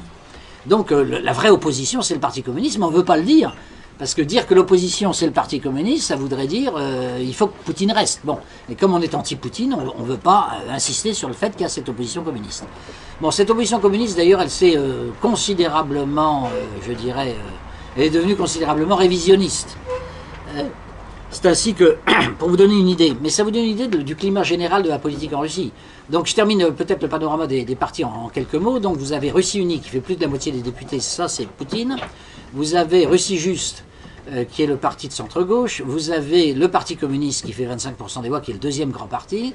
Vous avez aussi un quatrième parti qui est Zhirinovsky, qui est l'extrême droite de l'extrême droite, disons, par rapport aux critères français. Bon, ultranationaliste. Et voilà à peu près la composition du Parlement. Et le Parti communiste lui-même, si vous voulez, est très différent sans doute de ce qu'il a été autrefois. Et moi j'ai eu une des grandes surprises de ma vie déjà il y a une dizaine d'années. On m'avait demandé d'aller voir le Parti communiste. J'étais député européen, hein, donc je devais voir tous les partis politiques russes. Et donc certains connaissent déjà cette anecdote sans doute. Donc on me dit, vous pouvez voir le numéro 2 du parti, ça sera intéressant pour vous parce que c'est l'idéologue. Je dis, ah bah oui, je serais intéressé de discuter avec l'idéologue. M. Podberioskine. Et M. Podberioskine, qui est l'idéologue du Parti communiste, qui est le numéro 2 du parti, dans la hiérarchie du parti, ça l'embête de vous recevoir au Parti communiste, parce que vous êtes quand même très marqué à droite, bon, et puis pour vous, c'est peut-être pas l'idéal non plus d'aller au siège du Parti communiste. Donc on propose un lieu plus neutre, qui est le think tank, en bon français, le club de réflexion du Parti communiste russe. Alors je dis, ah bah oui, mais ça m'intéresse beaucoup. Bon, alors on va vous donner l'adresse, ce club de réflexion s'appelle Héritage spirituel de la Russie. Je dis quoi? Héritage spirituel de la Russie. Non, et ça c'est le... Vous vous trompez, non? C'est un club de droite. Ah non, non, non. C'est le club du Parti communiste. C'est là où il y a tous les intellectuels du Parti communiste. Ça s'appelle Héritage spirituel de la Russie. Bon, alors j'y vais. Je trouve une jolie petite villa 19e, très bien restaurée, avec une plaque dorée, où on voit Saint-Georges terrassant le dragon. Donc ça avait remplacé la faucille et le marteau, si je puis dire. Saint-Georges terrassant le dragon avec marqué à côté héritage spirituel de la Russie. Je rentre dans le bureau du directeur, je vois des icônes partout. Il y avait presque autant d'images saintes qu'ici chez Frère Thierry, vous voyez. Alors, je me dis, c'est quand même bizarre, est-ce que je suis bien au Parti communiste? Et alors, le patron arrive, alors lui, il ressemblait vraiment à un communiste, c'est-à-dire qu'il était tout gris. Tout était gris, son visage était gris, son costume était gris. Il ressemblait vraiment aux apparatchiks, vous savez, qu'on a vu autrefois à la télévision. Alors, il me reçoit très aimablement, je lui dis, monsieur, je suis très flatté d'être reçu par vous, mais je suis très surpris, je vous cache pas, de voir toutes ces icônes. Il me dit, ah bon, vous n'aimez pas ça, ça vous plaît pas? Ah, j'ai jamais dit ça.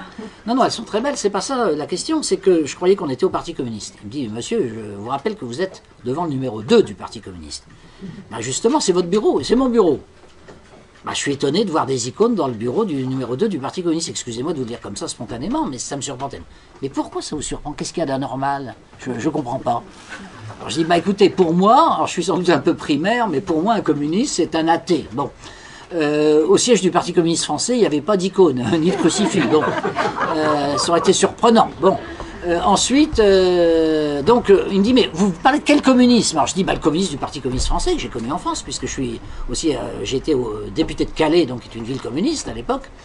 Et puis, je parle du communisme de l'ancienne Union soviétique, quoi. Oh, l'ancien régime, il me fait, l'ancien régime. Mais on a changé tout ça. Oh là là, vous n'êtes pas dans le coup. C'est très important, mais vous savez rien de ce qui se passe en Russie, alors. C'était sous Yeltsin, hein, c'était avant l'arrivée de Poutine. Il me dit, mais il faut absolument que je vous mette au courant, parce que vous naviguez complètement à contresens, vous n'êtes pas là. En quelques mots, alors, il me dit, je vais vous résumer en quelques mots, en fait il m'a tenu 3 heures, hein, mais il me dit, voilà, en fait, l'Union soviétique a été un échec total et le communisme a été un échec total, et notamment un échec sur le plan idéologique. Donc on repart à zéro, et on voudrait édifier la nouvelle Russie en prenant ce qu'il y a de bon en Occident, mais en ne prenant pas ce qu'il y a de mauvais. Je dis, ah, c'est très intéressant. Qu'est-ce qu'il y a de bon? Il me dit, ah, ben, ce qu'il y a de bon, c'est la technologie, l'économie de marché, liberté d'opinion, choses comme ça. Ce qu'il y a de mauvais, c'est la moralité, la criminalité, les mœurs, tout ça, ça va pas du tout. Le manque de spiritualité, le matérialisme. Je dis, ah oui, ça, effectivement. Donc on cherche une troisième voie. Je dis, ah ben ça, la troisième voie, vous savez, beaucoup de gens l'ont toujours cherché, c'est difficile. Hein. Il me dit, non, mais la troisième voie, il ne faut pas la chercher dans l'abstrait, on n'y arrivera jamais. Il faut réfléchir sur cette troisième voie à partir du passé de la Russie. Et du passé intellectuel, spirituel et culturel de la Russie. Or, vous savez, chez nous, depuis un millénaire, la colonne vertébrale de toute la culture russe et de l'âme russe, c'est l'orthodoxie. Donc, nous, les communistes, on s'est dit, on ne peut pas comprendre l'âme russe si on ne retourne pas à nos racines orthodoxes. Et donc, on a commencé à faire des réunions, des commissions mixtes avec les dirigeants de l'Église orthodoxe et les dirigeants du Parti communiste. On fait des commissions mixtes pour essayer de trouver une doctrine commune. Alors, à l'époque, je suis tombé complètement des nues, ça me paraissait complètement aberrant. Bon. Puis après, j'ai vu la collaboration qu'il y avait entre le ministre de l'Intérieur et le patriarche, etc. Et petit à petit, j'ai compris qu'on était dans un cas de figure qui n'avait plus rien à voir avec d'abord avec l'Union soviétique, ça c'est sûr, mais même avec ce qu'on connaît en Occident. C'est-à-dire qu'officiellement, l'État russe est laïque, mais en pratique, il pratique une coopération extrêmement étroite avec l'Église orthodoxe, qui est appelée à construire des églises orthodoxes dans les casernes, comme vous l'avez vu, dans les commissariats de police, enfin dans tous les lieux publics systématiquement, et on favorise l'enseignement de l'orthodoxie. Alors, dans les ethnies, je dirais minoritaires, on favorise les religions minoritaires de la même manière, mais si vous voulez, la masse orthodoxe est tellement importante qu'elle reçoit 80%, évidemment, si ce n'est pas 90%, des subventions de l'État. Effectivement, par exemple, au moment du discours, c'était pas cette année, c'était l'année dernière, au moment du discours du Nouvel An, Poutine a prononcé son discours dans une cathédrale orthodoxe, c'était je crois à Saint-Pétersbourg. Avec lui, il y avait le patriarche à ses côtés, pour présenter ses vœux à la nation russe. Bon, bah, c'est comme si Hollande était avec l'archevêque de Paris, n'est-ce pas, à vous présenter ses vœux dans Notre-Dame. Bon, c'est assez surprenant. Bon, et tout est un peu comme ça. Le ministre de l'Intérieur m'avait fait visiter une exposition de tableaux au ministère de l'Intérieur en Russie. Alors je dis, ah bon, vous avez une exposition de tableaux dans le ministère de l'Intérieur? Il me dit oui. Il me dit, c'est une coutume soviétique, mais qu'on a gardée parce qu'elle nous paraît bonne, c'est que les policiers qui ont envie de faire de la peinture, on leur laisse quelques heures sur leur travail pour faire de la peinture. Ah bon? Il y en a qui sont plus doués que d'autres. Alors ceux qui sont doués, on les sélectionne avec des concours, bon, et ceux-là, on leur laisse encore un peu plus de liberté, donc ils sont un peu moins policiers, un peu plus peintres. Puis à la fin, on finit par sélectionner une élite de peintres qui est sortie de la police, mais qui sont des bons peintres. Et il y a un jury qui donne un prix aux meilleurs peintres policiers de l'année. Et d'ailleurs, je vais vous montrer le premier prix de cette année. Et on va dans une salle où il y avait les prix. Et je vois le premier prix qui avait une couronne de laurier au-dessus du tableau. Et le tableau représentait quoi? Donc, tableau peint par un policier, bien sûr. Le tableau, c'était un portrait de Nicolas II, de la tsarine, sur fond de cathédrale de Moscou. Alors là, je dis au ministre de l'Intérieur, mais c'est incroyable. Elle me dit, mais pourquoi vous me dites ça? Je dis parce que je suis en train de penser, en France en ce moment, c'est M. Chevènement, le ministre de l'Intérieur. Chevènement en train de donner un prix au ministère lui-même, dans le ministère, dans les salons du ministère, à un policier qui aurait fait un tableau de Louis XVI, représentant Louis XVI. Ah, je peux vous dire que c'est pas près d'arriver. Il me dit, ah bon Il me dit, ah non, pas... Ah oui, c'est vrai qu'en France, oui, vous avez un rapport assez étrange avec la Révolution française. Je dis étrange? Bah oui, vous avez l'air de lui trouver des vertus. Nous, la Révolution, pour nous, c'est totalement mauvais. Alors, ceci, parce que je vous décris un peu le climat général dans lequel travaille Poutine, parce que c'est ça aussi. Hein. Il n'est pas tout seul. Encore une fois, ce que je voudrais surtout bien faire comprendre, c'est que Poutine n'est pas un homme isolé, comme le croient certains Américains, qui s'imaginent qu'il y a un dictateur installé qui est là. À la limite, on l'assassine et le régime change et il devient un régime à l'occidental. Bon, non, ça, je ne crois pas que ce soit possible, parce qu'il y a l'ambiance politique du pays. Alors, le dernier point, bon, j'en ai déjà un petit peu parlé, c'est les rapports avec l'Église, donc je dis, elles sont très très importants. On voit tout le temps le patriarche accompagner le président Poutine dans les cérémonies officielles. et un certain nombre de personnes, officieusement, vous diront que le deuxième personnage de l'État, c'est pas le Premier ministre Medvedev, mais c'est le patriarche. Bon. Et le patriarche est sans arrêt consulté sur toutes les lois, notamment qui touchent à la moralité. Alors, vous avez, et qui touche à la famille notamment. Alors, il y a une politique pro-familiale en Russie qui prend des proportions qu'on n'imagine pas ici. D'abord, des subventions énormes. À la naissance du deuxième enfant, à partir du deuxième enfant, une famille russe reçoit une énorme somme de l'ordre de 7 à 8 000 euros. Mais sachant que les salaires en Russie sont la moitié des salaires français, donc vous imaginez ce que ça représente. Donc il y a d'abord une subvention. Alors ensuite, dès que quelqu'un a 3-4 enfants, etc., les emprunts qu'il a souscrits pour son appartement ou sa maison sont payés sont remboursés par l'État. Il n'y a plus d'emprunt. Bon, alors évidemment, avec des avantages financiers aussi énormes, si vous voulez, ça joue quand même un rôle sur la natalité nécessairement. Mais il n'y a pas que ça, il y a l'ambiance morale aussi que l'on a voulu créer. Avec Sandrine, on a été une fois à l'ambassade de Russie, même 2 fois d'ailleurs. On a été invité à une fête tout à fait étrange pour les Français, qui s'appelle la fête du mariage, de l'amour et de la fidélité. C'est une fête d'État qui a été créée il y a 3-4 ans maintenant, sous la présidence de Madame Medvedev. Et c'est une fête qui a pour but de faire l'éloge sur tous les médias, etc., du mariage, de l'amour, de la fidélité, de la fécondité, et qui a pour but aussi de donner des prix honorifiques, si vous voulez, aux familles méritantes, au regard des critères que je viens de décrire. Alors, on s'est retrouvé à l'ambassade, il y avait là un certain nombre de familles qui étaient là, et le directeur culturel de l'ambassade a distribué donc les fameux prix, en nous expliquant d'ailleurs au passage que l'État russe était un État laïque, mais que l'Église orthodoxe avait tellement forgé la nation russe que c'était normal qu'il y ait sur l'estrade de l'ambassade les 2 saints qui symbolisent la fidélité conjugale dans la religion orthodoxe, c'est-à-dire Piotr et Févronia. Et il y avait les 2 saints, leur icône qui était sur la tribune à côté du directeur de l'ambassade. Bon, ça je vois pas très bien ça non plus dans une ambassade française, à vrai dire. Donc, si vous voulez, ça va quand même très très loin. Alors maintenant, évidemment, vous avez toujours des gens qui vont se poser la question, est-ce que tout ça, c'est pas de l'affichage? Est-ce que c'est pensé? Est-ce que c'est profond? Etc. Bon. Alors on peut toujours évidemment se poser la question. Visiblement, vous avez une partie très importante de la population qui se considère, qui considère que les valeurs chrétiennes sont essentielles, ça c'est certain. Ensuite, quant à Poutine en personne, alors là, je ne peux pas en parler, personne ne peut savoir qu'est-ce qu'il y a dans la conscience de quelqu'un. Tout ce qu'on sait en tout cas, c'est que il va très couramment effectivement suivre les offices religieux. On sait qu'il a parlé de son baptême secret qui avait eu lieu pendant l'Union soviétique, où sa mère lui avait donné une médaille religieuse qu'il porte toujours autour de son cou, et qu'il a tout le temps d'ailleurs, parce que souvent il se fait photographier avec un fusil d'assaut torse nu par exemple quand il va à la chasse, etc. Et on voit très bien la croix qui est là.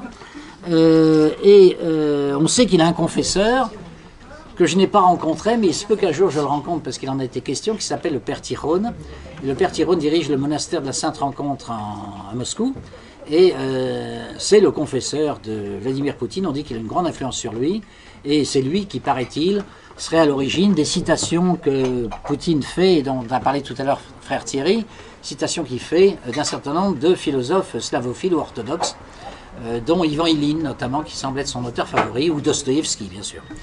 Donc voilà, je ne peux pas en dire plus, mais les apparences en tout cas sont là.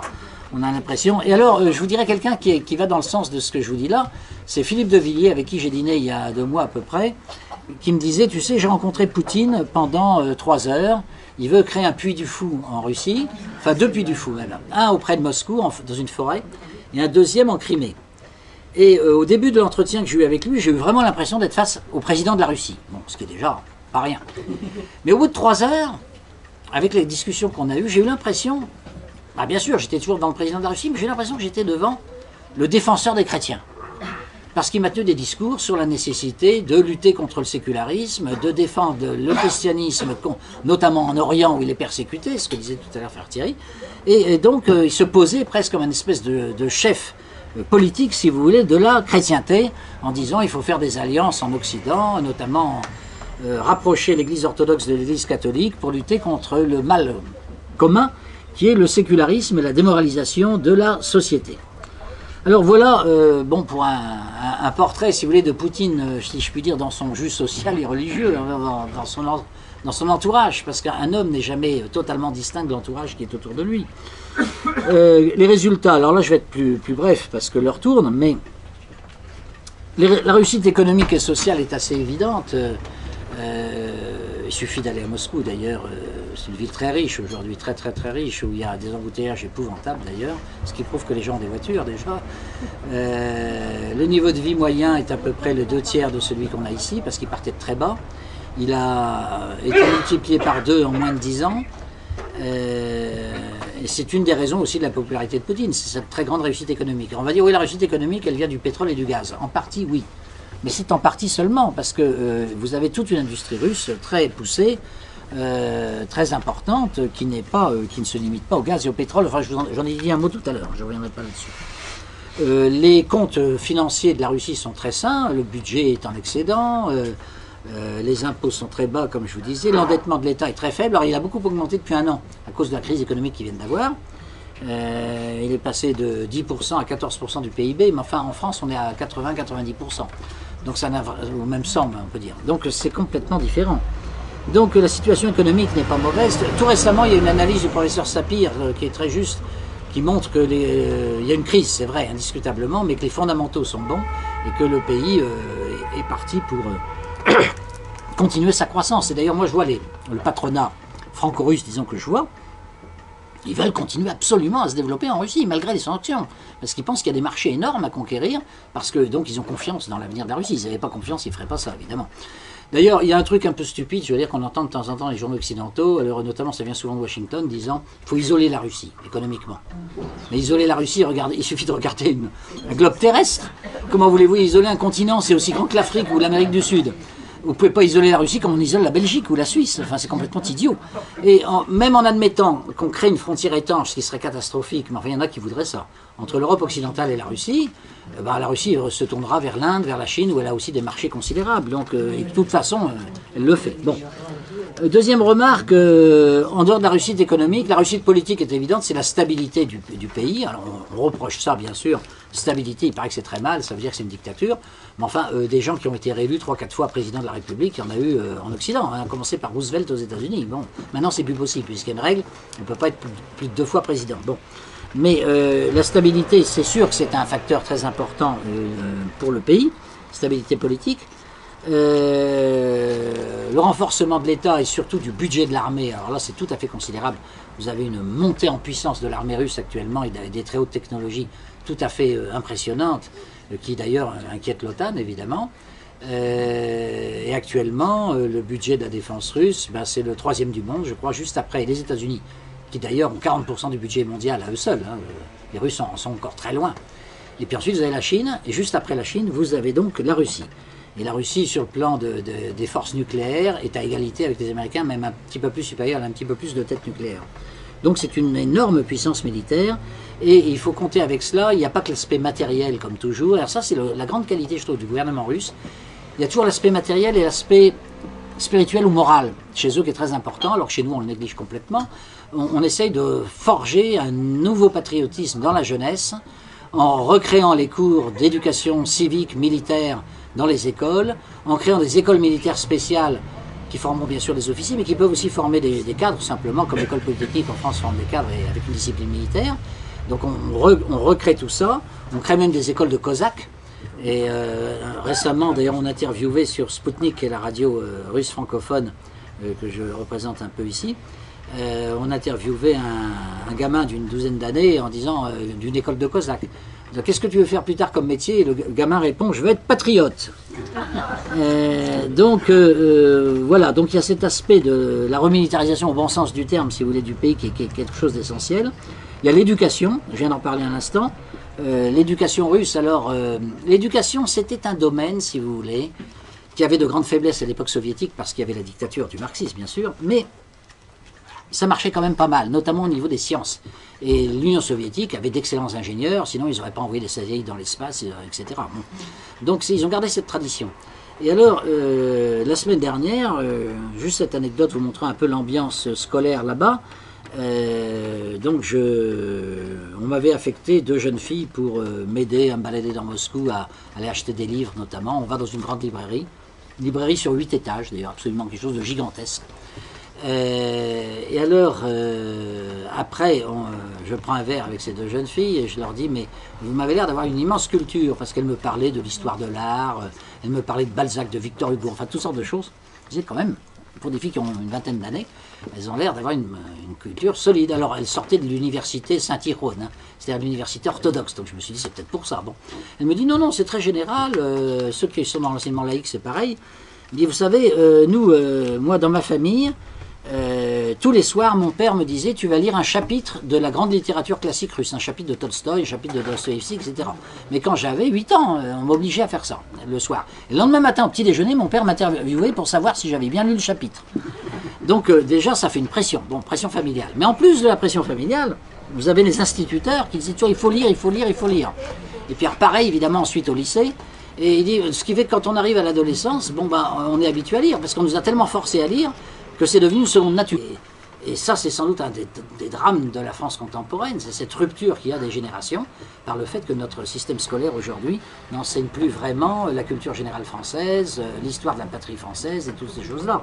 Alors que là-bas, c'est un système qui marche bien et qui a été amélioré récemment grâce aussi à Vladimir Poutine. Alors, l'église, j'en ai déjà parlé, les relations avec l'église. Bon, il faut savoir qu'on construit actuellement 150 églises dans Moscou, parce que dans toutes les banlieues soviétiques où il n'y en avait pas, on construit des églises nouvelles, et on reconstruit celles qui ont été détruites. Donc on construit des églises sans arrêt, ce qui nous change bien sûr de ce qu'on voit ici. Et je terminerai sur le dernier point. Alors, parmi les résultats de Poutine qui expliquent son grand succès, bah, il y a évidemment la Crimée, si vous voulez, le fait d'avoir réannexé la Crimée. Pour les Russes, c'est un peu comme l'Alsace-Lorraine en France après 1918, hein. Donc c'est le retour d'une terre russe, peuplée de Russes d'ailleurs. Il n'y a pas eu beaucoup d'efforts à faire pour que les gens aient envie de redevenir russes, parce qu'ils ont toujours été russes. Et le retour de la Crimée, bon, a fait penser que Poutine défendait très bien les intérêts des Russes, y compris au-delà des frontières, ce qu'on peut appeler les pieds noirs russes, si vous voulez, qui aujourd'hui sont au Kazakhstan, sont en Ukraine, sont dans les pays voisins. Et ça lui vaut évidemment une popularité exceptionnelle. Donc voilà, si vous voulez, quelques éclairages que je voulais vous donner sur Vladimir Poutine et ses résultats. C'est intéressant, je pense, à savoir. Ça vous explique à la fois pourquoi il a tellement de succès dans son pays, pourquoi il fascine beaucoup de gens ici aussi, pourquoi aussi il y a une haine contre lui dans notamment les médias occidentaux, parce que on voit dans Poutine un homme politique russe, c'est certain, qui est à la tête d'une grande puissance, et ça gêne. Ça gêne notamment l'autre grande puissance, évidemment, mais on voit aussi dans lui un défenseur des valeurs traditionnelles, des valeurs chrétiennes. Il a tenu des propos, alors qu'on ne lui pardonne pas, il y a 1 an à Valdaï, il avait dit que tout ce qui était culte de l'homosexualité et compagnie, c'était la décadence complète de l'Occident, que l'Occident était en train de se suicider, qu'il n'y avait plus de natalité, qu'il y avait l'immigration et qu'avec tout ça, les peuples occidentaux risquaient la disparition complète et que c'était absolument dramatique et qu'il fallait en tout cas éviter absolument ça pour la Russie. Alors ça, on lui pardonne pas évidemment ce genre de discours sur les valeurs traditionnelles et chrétiennes, parce qu'il n'hésite pas à le dire très très couramment dans beaucoup de ses discours. Donc voilà, c'est un chef d'État, si vous voulez, tout à fait à l'opposé, disons, du modèle normal, si je puis dire, incarné par notre président Hollande aujourd'hui. Merci de votre attention. Merci.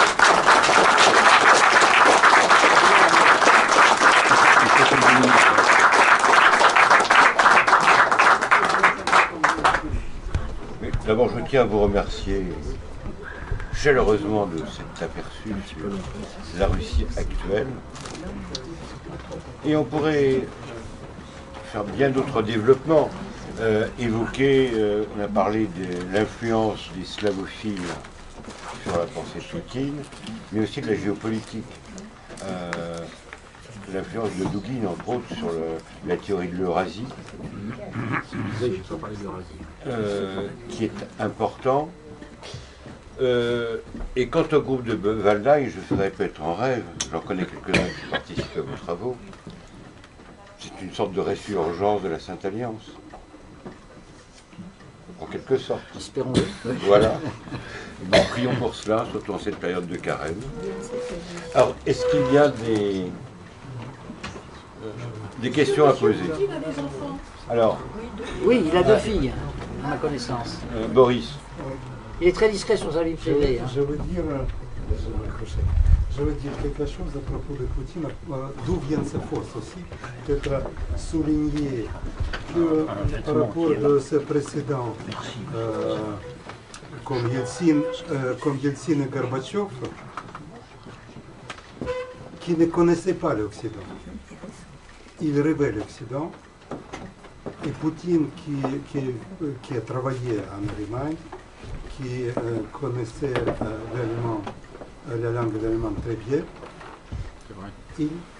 il et son entourage connaissent très très bien l'Occident. Donc, mieux que l'Occident connaisse Poutine et son entourage. Donc, vient sa force. Et de l'autre côté, ça a immense culture, parce que c'est un homme qui s'est mis à cet argument à étudier la philosophie, et il connaissait Solovyov, Berdyaev et Ilyin très bien. Et donc, et ces trois philosophes, russes profondément, et d'où aussi vient son patriotisme et son christianisme. C'est tout à fait vrai. Merci d'avoir apporté ces compléments. C'est vrai que par exemple, Poutine parle allemand couramment. Effectivement, je ne l'ai pas cité. Mais... Quelle est la tonalité du paysage audiovisuel ou télévisuel en Russie? Quelles valeurs sont véhiculées par les médias? Bon, ben, les valeurs qui sont véhiculées par les médias sont des valeurs patriotiques et traditionnelles, je dirais, dans l'ensemble. Hein. Cela dit, moi-même, je participe aux activités d'un groupe médiatique russe, puisque je fais partie de la Voix de la Russie, qui s'appelle Spoutnik maintenant. J'ai jamais reçu d'ordre de faire ça ou de dire quelque chose, quoi qu'il en soit. Il y a aussi des médias d'opposition, d'ailleurs en Russie, même si vous allez dans les hôtels à Moscou, vous verrez un journal en anglais qui est tout à fait hostile au président. Quand je fais des cours à l'université, je ne reçois pas non plus de directives, et je connais des professeurs d'université qui sont assez critiques, enfin qui étaient surtout critiques il y a 2 ans. Maintenant, il n'y a plus beaucoup de critiques. Mais il n'y a plus beaucoup de critiques, mais c'est spontané, c'est pas des ordres que les gens reçoivent. Donc, disons que le paysage médiatique de la Russie ressemble peut-être, du point de vue des idées, à ce qu'a pu être le paysage médiatique de la France avant la guerre de 14, c'est-à-dire très patriotique, très attaché à l'histoire de France, très attaché aux belles lettres. Et vous savez que dans la France d'avant 1914, l'école laïque comme l'école catholique défendaient les mêmes valeurs en fait, un peu ou prou. Il y avait la religion qui séparait, c'est vrai, mais pour le reste, il y avait les mêmes valeurs. Et ce sont ces valeurs qu'on retrouve dans la Russie d'aujourd'hui. C'est ce qui fait évidemment la grande différence avec ce qu'on a ici. Très grande différence. Et quant au marxisme, alors là... on a l'impression qu'il n'a jamais existé. Hein. C'est comme ce que me disait l'ambassadeur de Russie, Orlov, que j'ai vu il y a 3-4 jours. Il disait, vous savez, une des choses qui m'a le plus passionné en arrivant en France, c'est que j'ai découvert des trotskistes vivants. Au Parti Socialiste, notamment. Quel est le niveau de dépendance de la Russie par rapport au financement sur les marchés internationaux? Est-ce que la Russie est très dépendante des marchés financiers internationaux? Ou est-ce qu'elle peut faire preuve d'une certaine indépendance? Les banques russes, je crois, ont des difficultés à l'heure actuelle, effectivement, parce qu'elles ont du mal à se refinancer. L'État russe est très peu endetté. Mais par contre, ce n'est pas le cas de certaines banques et de certaines grandes entreprises, qui ont un peu de mal maintenant à avoir des financements. Alors, ils sont en train de mettre au point un système financier plus indépendant, notamment en créant une carte de crédit russe, ça n'existait pas jusqu'à présent. Et ils sont en train de mettre en place un système d'échange de devises internationales avec la Chine et l'Inde, qui va évidemment concurrencer le dollar. L'État se finance sur les marchés internationaux ou auprès de sa banque? Ah non, l'État non. L'État il est financé par les impôts essentiellement. Il est très peu endetté. C'est pas du tout comme la nôtre. Hein. D'accord. L'État non. C'est des grandes entreprises russes qui elles se sont parfois imprudemment beaucoup engagées, qui maintenant ont des problèmes de refinancement, disons, y compris des grandes entreprises pétrolières, par exemple. Mais l'État lui-même, non. Non, pas l'État. Mais oui. s'il vous plaît. Oui. Monsieur Blo, bonsoir. Merci d'avoir résumé toutes vos 2 années très intéressantes de l'Alliance franco-russe, puisque vous avez des fidèles ici, en ayant fait une synthèse de tout ce que nous avons étudié et suivi. Bon, ma question était la suivante. Est-ce que vous pensez que Poutine et ses acolytes sont vraiment penchés vers une Europe où ils sont finalement plus proches, je parle des orthodoxes russes, sont plus proches des musulmans qui sont religieux que de chez nous, où il n'y a que les athées qui n'ont aucune transcendance, aucune verticalité transcendentielle. Et à tel point, c'est que lorsque le nouveau... attendez, je crois qu'il s'appelle... Quel est son nom, celui qui est maintenant à Moscou et qui représente l'orthodoxie? Kirill. Le patriarche Oui, Kirill. Kirill. A eu la visite de Benoît XVI. Benoît XVI est allé le féliciter et il paraît, alors je dis ça avec mon propre jargon, que le patriarche Kirill leur a dit « mais c'est très bien que vous veniez, mais que représentez-vous maintenant, vous la papauté, où vous êtes tellement protestantisé qu'il n'y a plus de sacré que nous avons conservé ». Et Benoît XVI, qui a quand même été... plus présent partout en Europe, là où il s'était conservé la tradition catholique, lui a dit mais nous avons la tradition. Alors le patriarche Kirill lui a dit ah alors là c'est tout à fait autre chose. Mais la tradition ne représente pas beaucoup de choses parmi les 4% de catholiques baptisés pratiquants. Quand on dit pratiquant, c'est pas simplement aller une fois de temps en temps à une cérémonie religieuse, mais c'est vraiment suivre les pas du Christ au quotidien. Donc vous voyez où nous en sommes. Oui, il faut voir que la France est un cas très extrême quand même. Hein. Regardez l'Allemagne et les autres pays du non, Nord qui nous balancent. non. Bon. Écoutez, j'ai habité plusieurs années à Munich. Franchement. Non, mais Munich, c'est pas fait. Bah oui, Mais enfin, c'est pas l'Allemagne. si c'est pas une grande ville allemande, je sais pas ce que c'est. Bon, c'est pas l'Allemagne de l'Est, c'est vrai. Non. C'est pas l'Allemagne Ils de sont l'Est. catholiques. Mais à Munich, j'ai vu des trucs que j'ai pas vus en France. Je suis allé par exemple un jour accompagner une quinzaine de préfets, puisque c'était ma profession, à Munich. Et on visite le Parlement bavarois et on monte le grand escalier. Il y a un immense Christ baroque qui est accroché au plafond. Et un préfet me demande quel est le programme d'aujourd'hui? Je m'en souviens plus. Blo, tu peux me rappeler le programme? On visite des musées, c'est ça? Je dis non, ça ressemble à un musée, c'est vrai, mais c'est le Parlement. Bon, c'est le Parlement qui est du 19e siècle, etc. Mais c'est le Parlement. Je dis oui. Alors si c'est le Parlement, qu'est-ce qu'il fait là-haut, celui-là? Ton du préfet, déjà, vous voyez. Voilà. Alors je lui dis, mais mon vieux, t'es pas en France ici. Tu es en Allemagne, où le Concordat existe, où on paye des impôts. D'ailleurs, moi-même, j'avais un appartement et je payais un impôt à l'Église catholique en Allemagne. Donc, c'est quand même très, très différent comme climat. Alors, il m'a dit, ah oui, je vois ce que tu veux dire. Ils sont restés très arriérés, me fait le préfet. Donc, quand même, hein, quand je dis la France me paraît quand même particulièrement atteinte par rapport à d'autres pays. Alors, même si on quitte l'Allemagne, bon, vous avez la Pologne quand même, c'est très différent d'ici aussi. Hein. Vous avez... Alors, vous avez des pays qui sont comme la France, hein, c'est la République tchèque. La République tchèque, ça c'est sûr, ils sont très, très athées. Vous avez aussi la Suède, hein, dans le même genre, donc vous avez d'autres pays. Mais dans l'ensemble, quand même, on est en pointe, si je puis Au dire. Vatican, ce sont quand même des prêtres, des prélats qui venaient spécialement d'Allemagne et encore aujourd'hui avec des idées complètement avancées et complètement nouvelles. Et c'est eux qui posent des problèmes en grande partie. Attendez, exactement. Non seulement pour la famille. Il y en a aussi. Divorcés, remariés, autres. Mais moi, tout ce que je peux vous dire, c'est que l'Église orthodoxe, enfin ses représentants, quand je les rencontre, me montrent toujours un très grand respect pour l'Église catholique. Quand je suis allé à la cérémonie pour l'inauguration du monument pour les détachements russes qui étaient sur le front de 1914 en France pendant la Première Guerre mondiale, il y avait là plusieurs métropolites orthodoxes. Et donc on se présente l'un l'autre, etc. Et moi, c'est les Russes qui m'avaient fait mon badge. Hein. Donc ils avaient mis ancien député, ils avaient mis membre de l'Académie catholique de France. Bon, ce qui est exact. Je suis membre de l'Académie catholique de France, qui est une académie où il y a essentiellement des professeurs de philosophie et de théologie. Et alors, ils voient ça, et tout de suite, alors ils commencent à dire, oui, il faut absolument qu'on ait des contacts, qu'on se voit, qu'on ait des échanges, etc. Et j'ai senti, après, quand je suis retourné la semaine dernière à l'Institut, à l'Université Saint-Tyrone, c'est pareil, ils ont toujours mis en avant ce titre de membre de l'Académie catholique de France, parce que pour eux c'est très important, et ils veulent avoir de bonnes relations avec l'Église catholique. Alors cela dit, c'est vrai que certains d'entre eux, même s'ils veulent avoir de bonnes relations avec l'Église catholique, ils pensent que pour eux c'est absolument essentiel pour lutter contre le sécularisme. Certains d'entre eux connaissent les nuances qui peuvent exister dans le catholicisme aujourd'hui.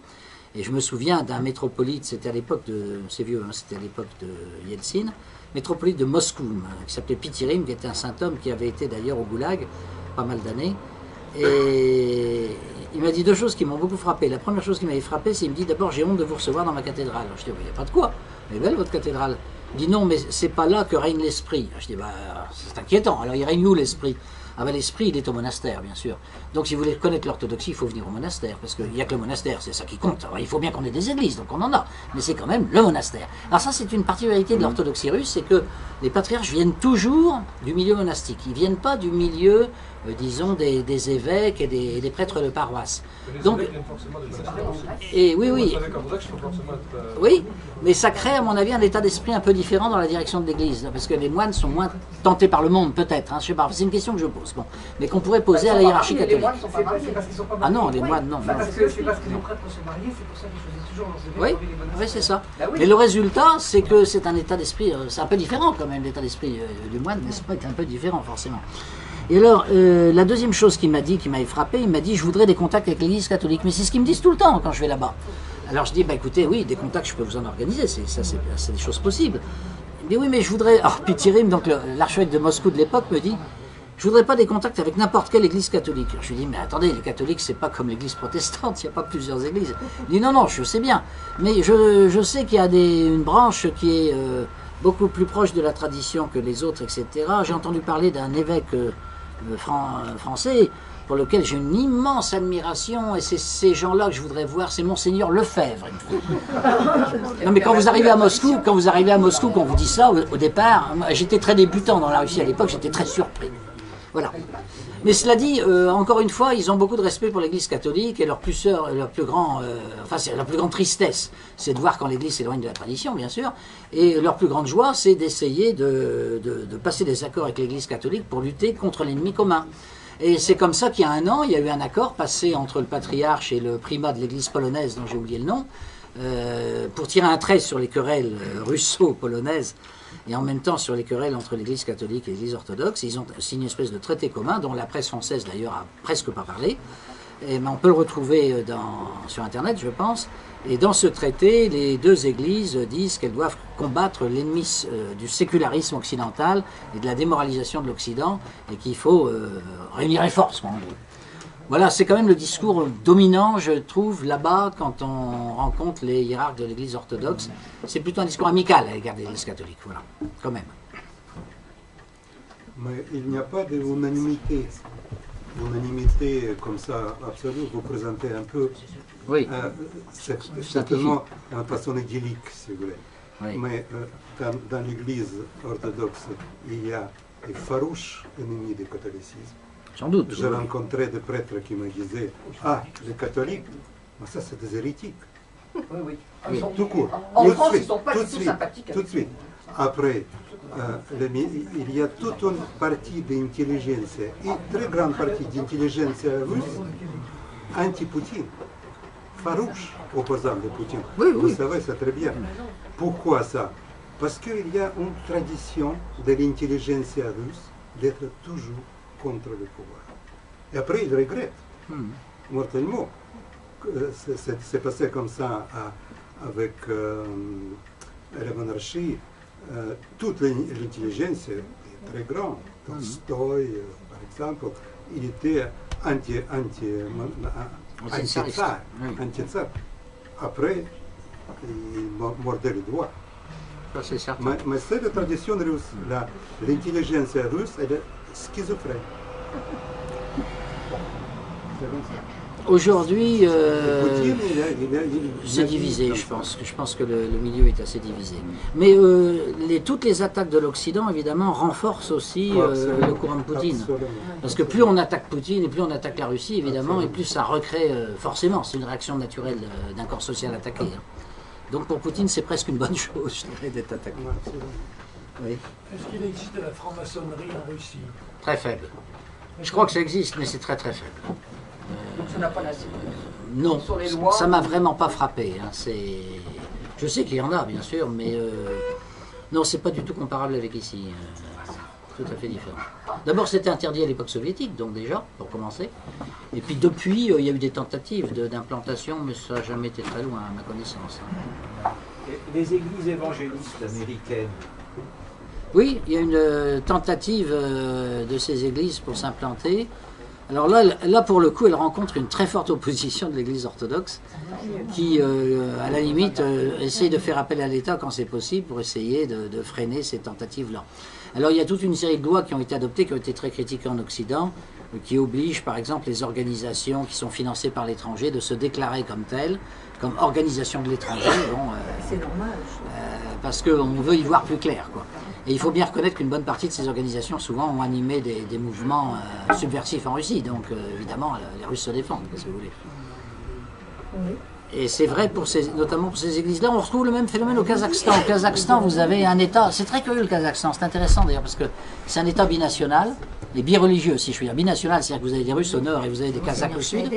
Les Kazakhs sont musulmans et les Russes, eux, sont orthodoxes. Et vous avez eu une très forte implantation d'églises protestantes américaines au Kazakhstan, enfin de tentatives. Mais ça fait 1% de la population, peut-être. Ça n'a pas été très loin. Mais là aussi, le gouvernement de M. Nazarbayev s'est arrangé pour essayer de rendre les choses les plus difficiles possibles à ces églises protestantes, en disant, on a deux églises traditionnelles, c'est l'église orthodoxe et l'église musulmane. L'État collabore avec elles en priorité, parce que c'est une tradition historique. Les autres étant considérés comme des nouveaux venus, si vous voulez, qui ne sont pas forcément bienvenus. Enfin, on fait Mais aucun il faut effort beaucoup de pour eux. prosélytisme et du prosélytisme économique. J'ai rencontré beaucoup en France, ils viennent par groupe de 4, payés par l'État américain pendant 4 ans, et ils font de l'invasion et de l'entrisme partout. Ils ont des moyens financiers, ça c'est sûr. Oui, mais ils le font pour avancer l'américanisation de l'Europe, pas pour évangéliser. C'est uniquement pour mettre des pions économiques.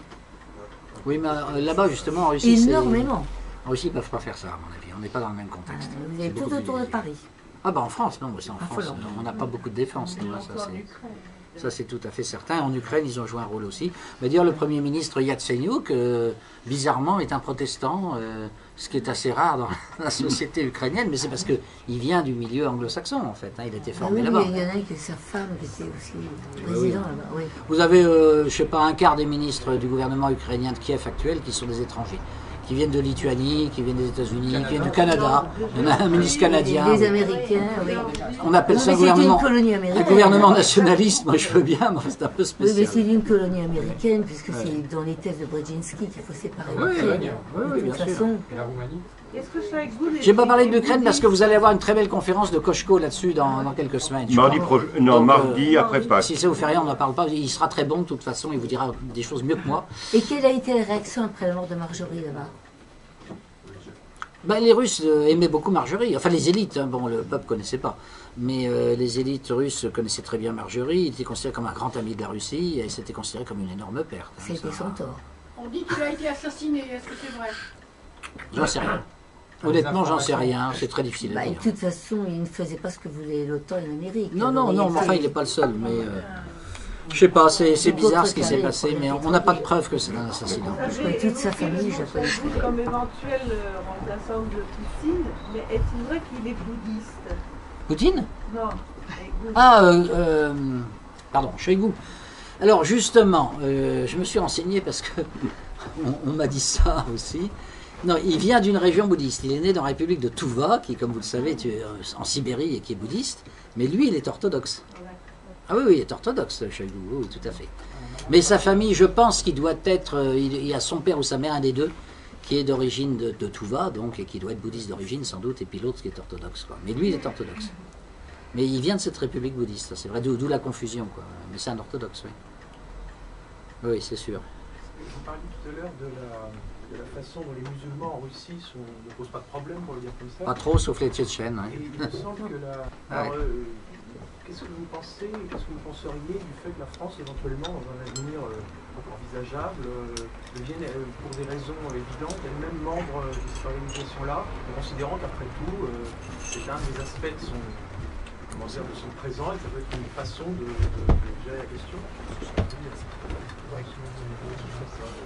Oui, enfin, si ma mémoire est bonne, je ne voudrais pas vous dire de bêtises, mais vous pourrez vérifier ça. Je crois que la Russie est membre observateur de l'OCI. Membre observateur. Donc, vous pouvez être membre d'une organisation internationale et être membre titulaire, je dirais. Vous pouvez être membre observateur, c'est pas tout à fait la même chose. Bon, je veux dire, si la France un jour devait se rapprocher de cette organisation, ça serait comme observateur, parce que j'imagine quand même mal qu'on soit membre titulaire de l'organisation mondiale islamiste. Bien sûr, mais est-ce que vous devez avoir le même rôle en France que ça a en Russie, quitte à avoir le même statut d'observateur, finalement en considérant qu'il y a des minorités, elles sont ce qu'elles sont, et finalement vous dites qu'en Russie, il y a des bataillons musulmans dans l'armée qui sont intégralement fidèles et patriotes. Les musulmans sont gardiens de tradition comme les catholiques et les orthodoxes. C'est-à-dire qu'en Russie, oui, la religion musulmane en Russie est liée à des ethnies particulières qui ont des républiques autonomes. Bon, ce qui n'est pas le cas en France, enfin pas pour l'instant en tout cas.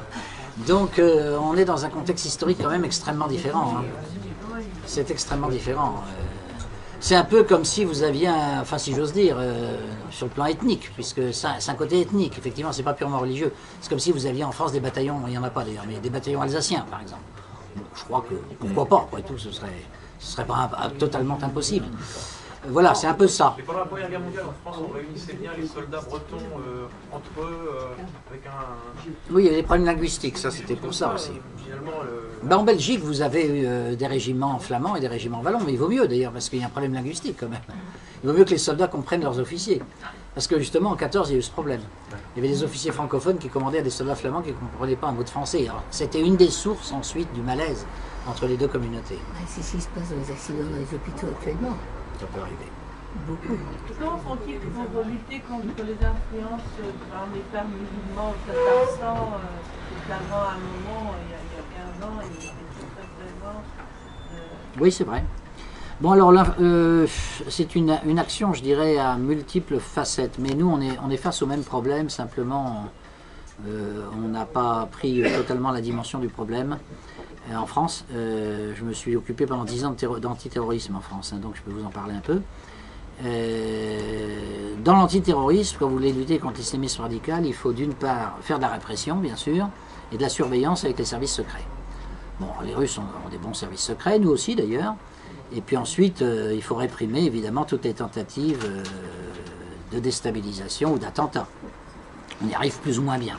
Les Russes aussi, mais ils n'y arrivent pas toujours non plus. Ils ont eu des attentats graves, même encore récemment. Donc ça, c'est le premier aspect, c'est l'aspect politico-judiciaire. Puis vous avez le deuxième aspect, qui est l'aspect, je dirais, culturel et cultuel.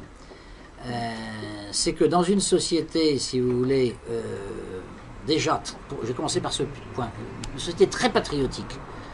Bon, les gens ont un idéal patriotique. Bon, alors ils ont aussi sans doute un idéal spirituel, enfin pour beaucoup d'entre eux, surtout en Russie où il y a peu d'athées, mais ils sont patriotes. Bon, donc ça joue un rôle modérateur très important. Ils ne vont pas, au nom de l'islam, se mettre à devenir anti-russes et à vouloir détruire la patrie russe. C'est pas pensable, parce qu'ils ont été éduqués dans un patriotisme très fort. En France, c'était le cas avant 14, mais maintenant, l'éducation patriotique, elle a quand même perdu totalement de sa virulence. Et quand j'en parlais à des fonctionnaires français antiterroristes comme moi, je leur disais, messieurs, on est très bons pour lutter contre le terrorisme par les services secrets et par les magistrats antiterroristes qui sont spécialisés, mais on ne peut pas empêcher les conversions dans les prisons, dans les banlieues, etc.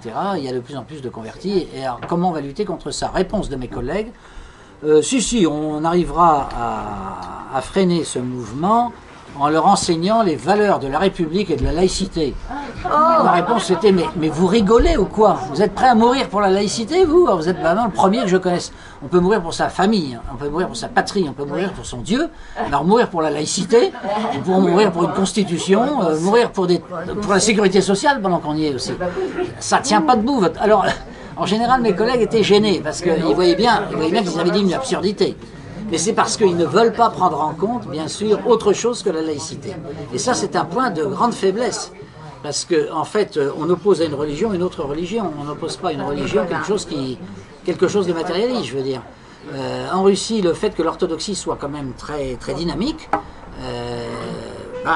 ça crée un équilibre avec l'islam, qui est très minoritaire de toute manière.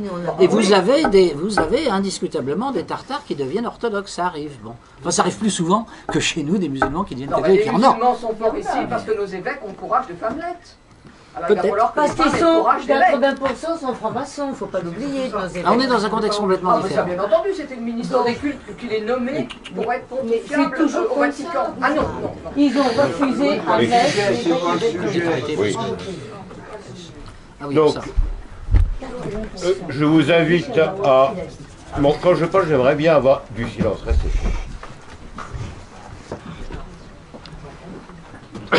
Je vous invite à venir voir le conférencier, éventuellement discuter avec lui, prendre son livre « L'homme défiguré », qui complète un peu, sous un aspect différent, ce qu'avait soutenu ici le père Bobok, qui est un théologien roumain, sur les problèmes de la bioéthique. Ah oui.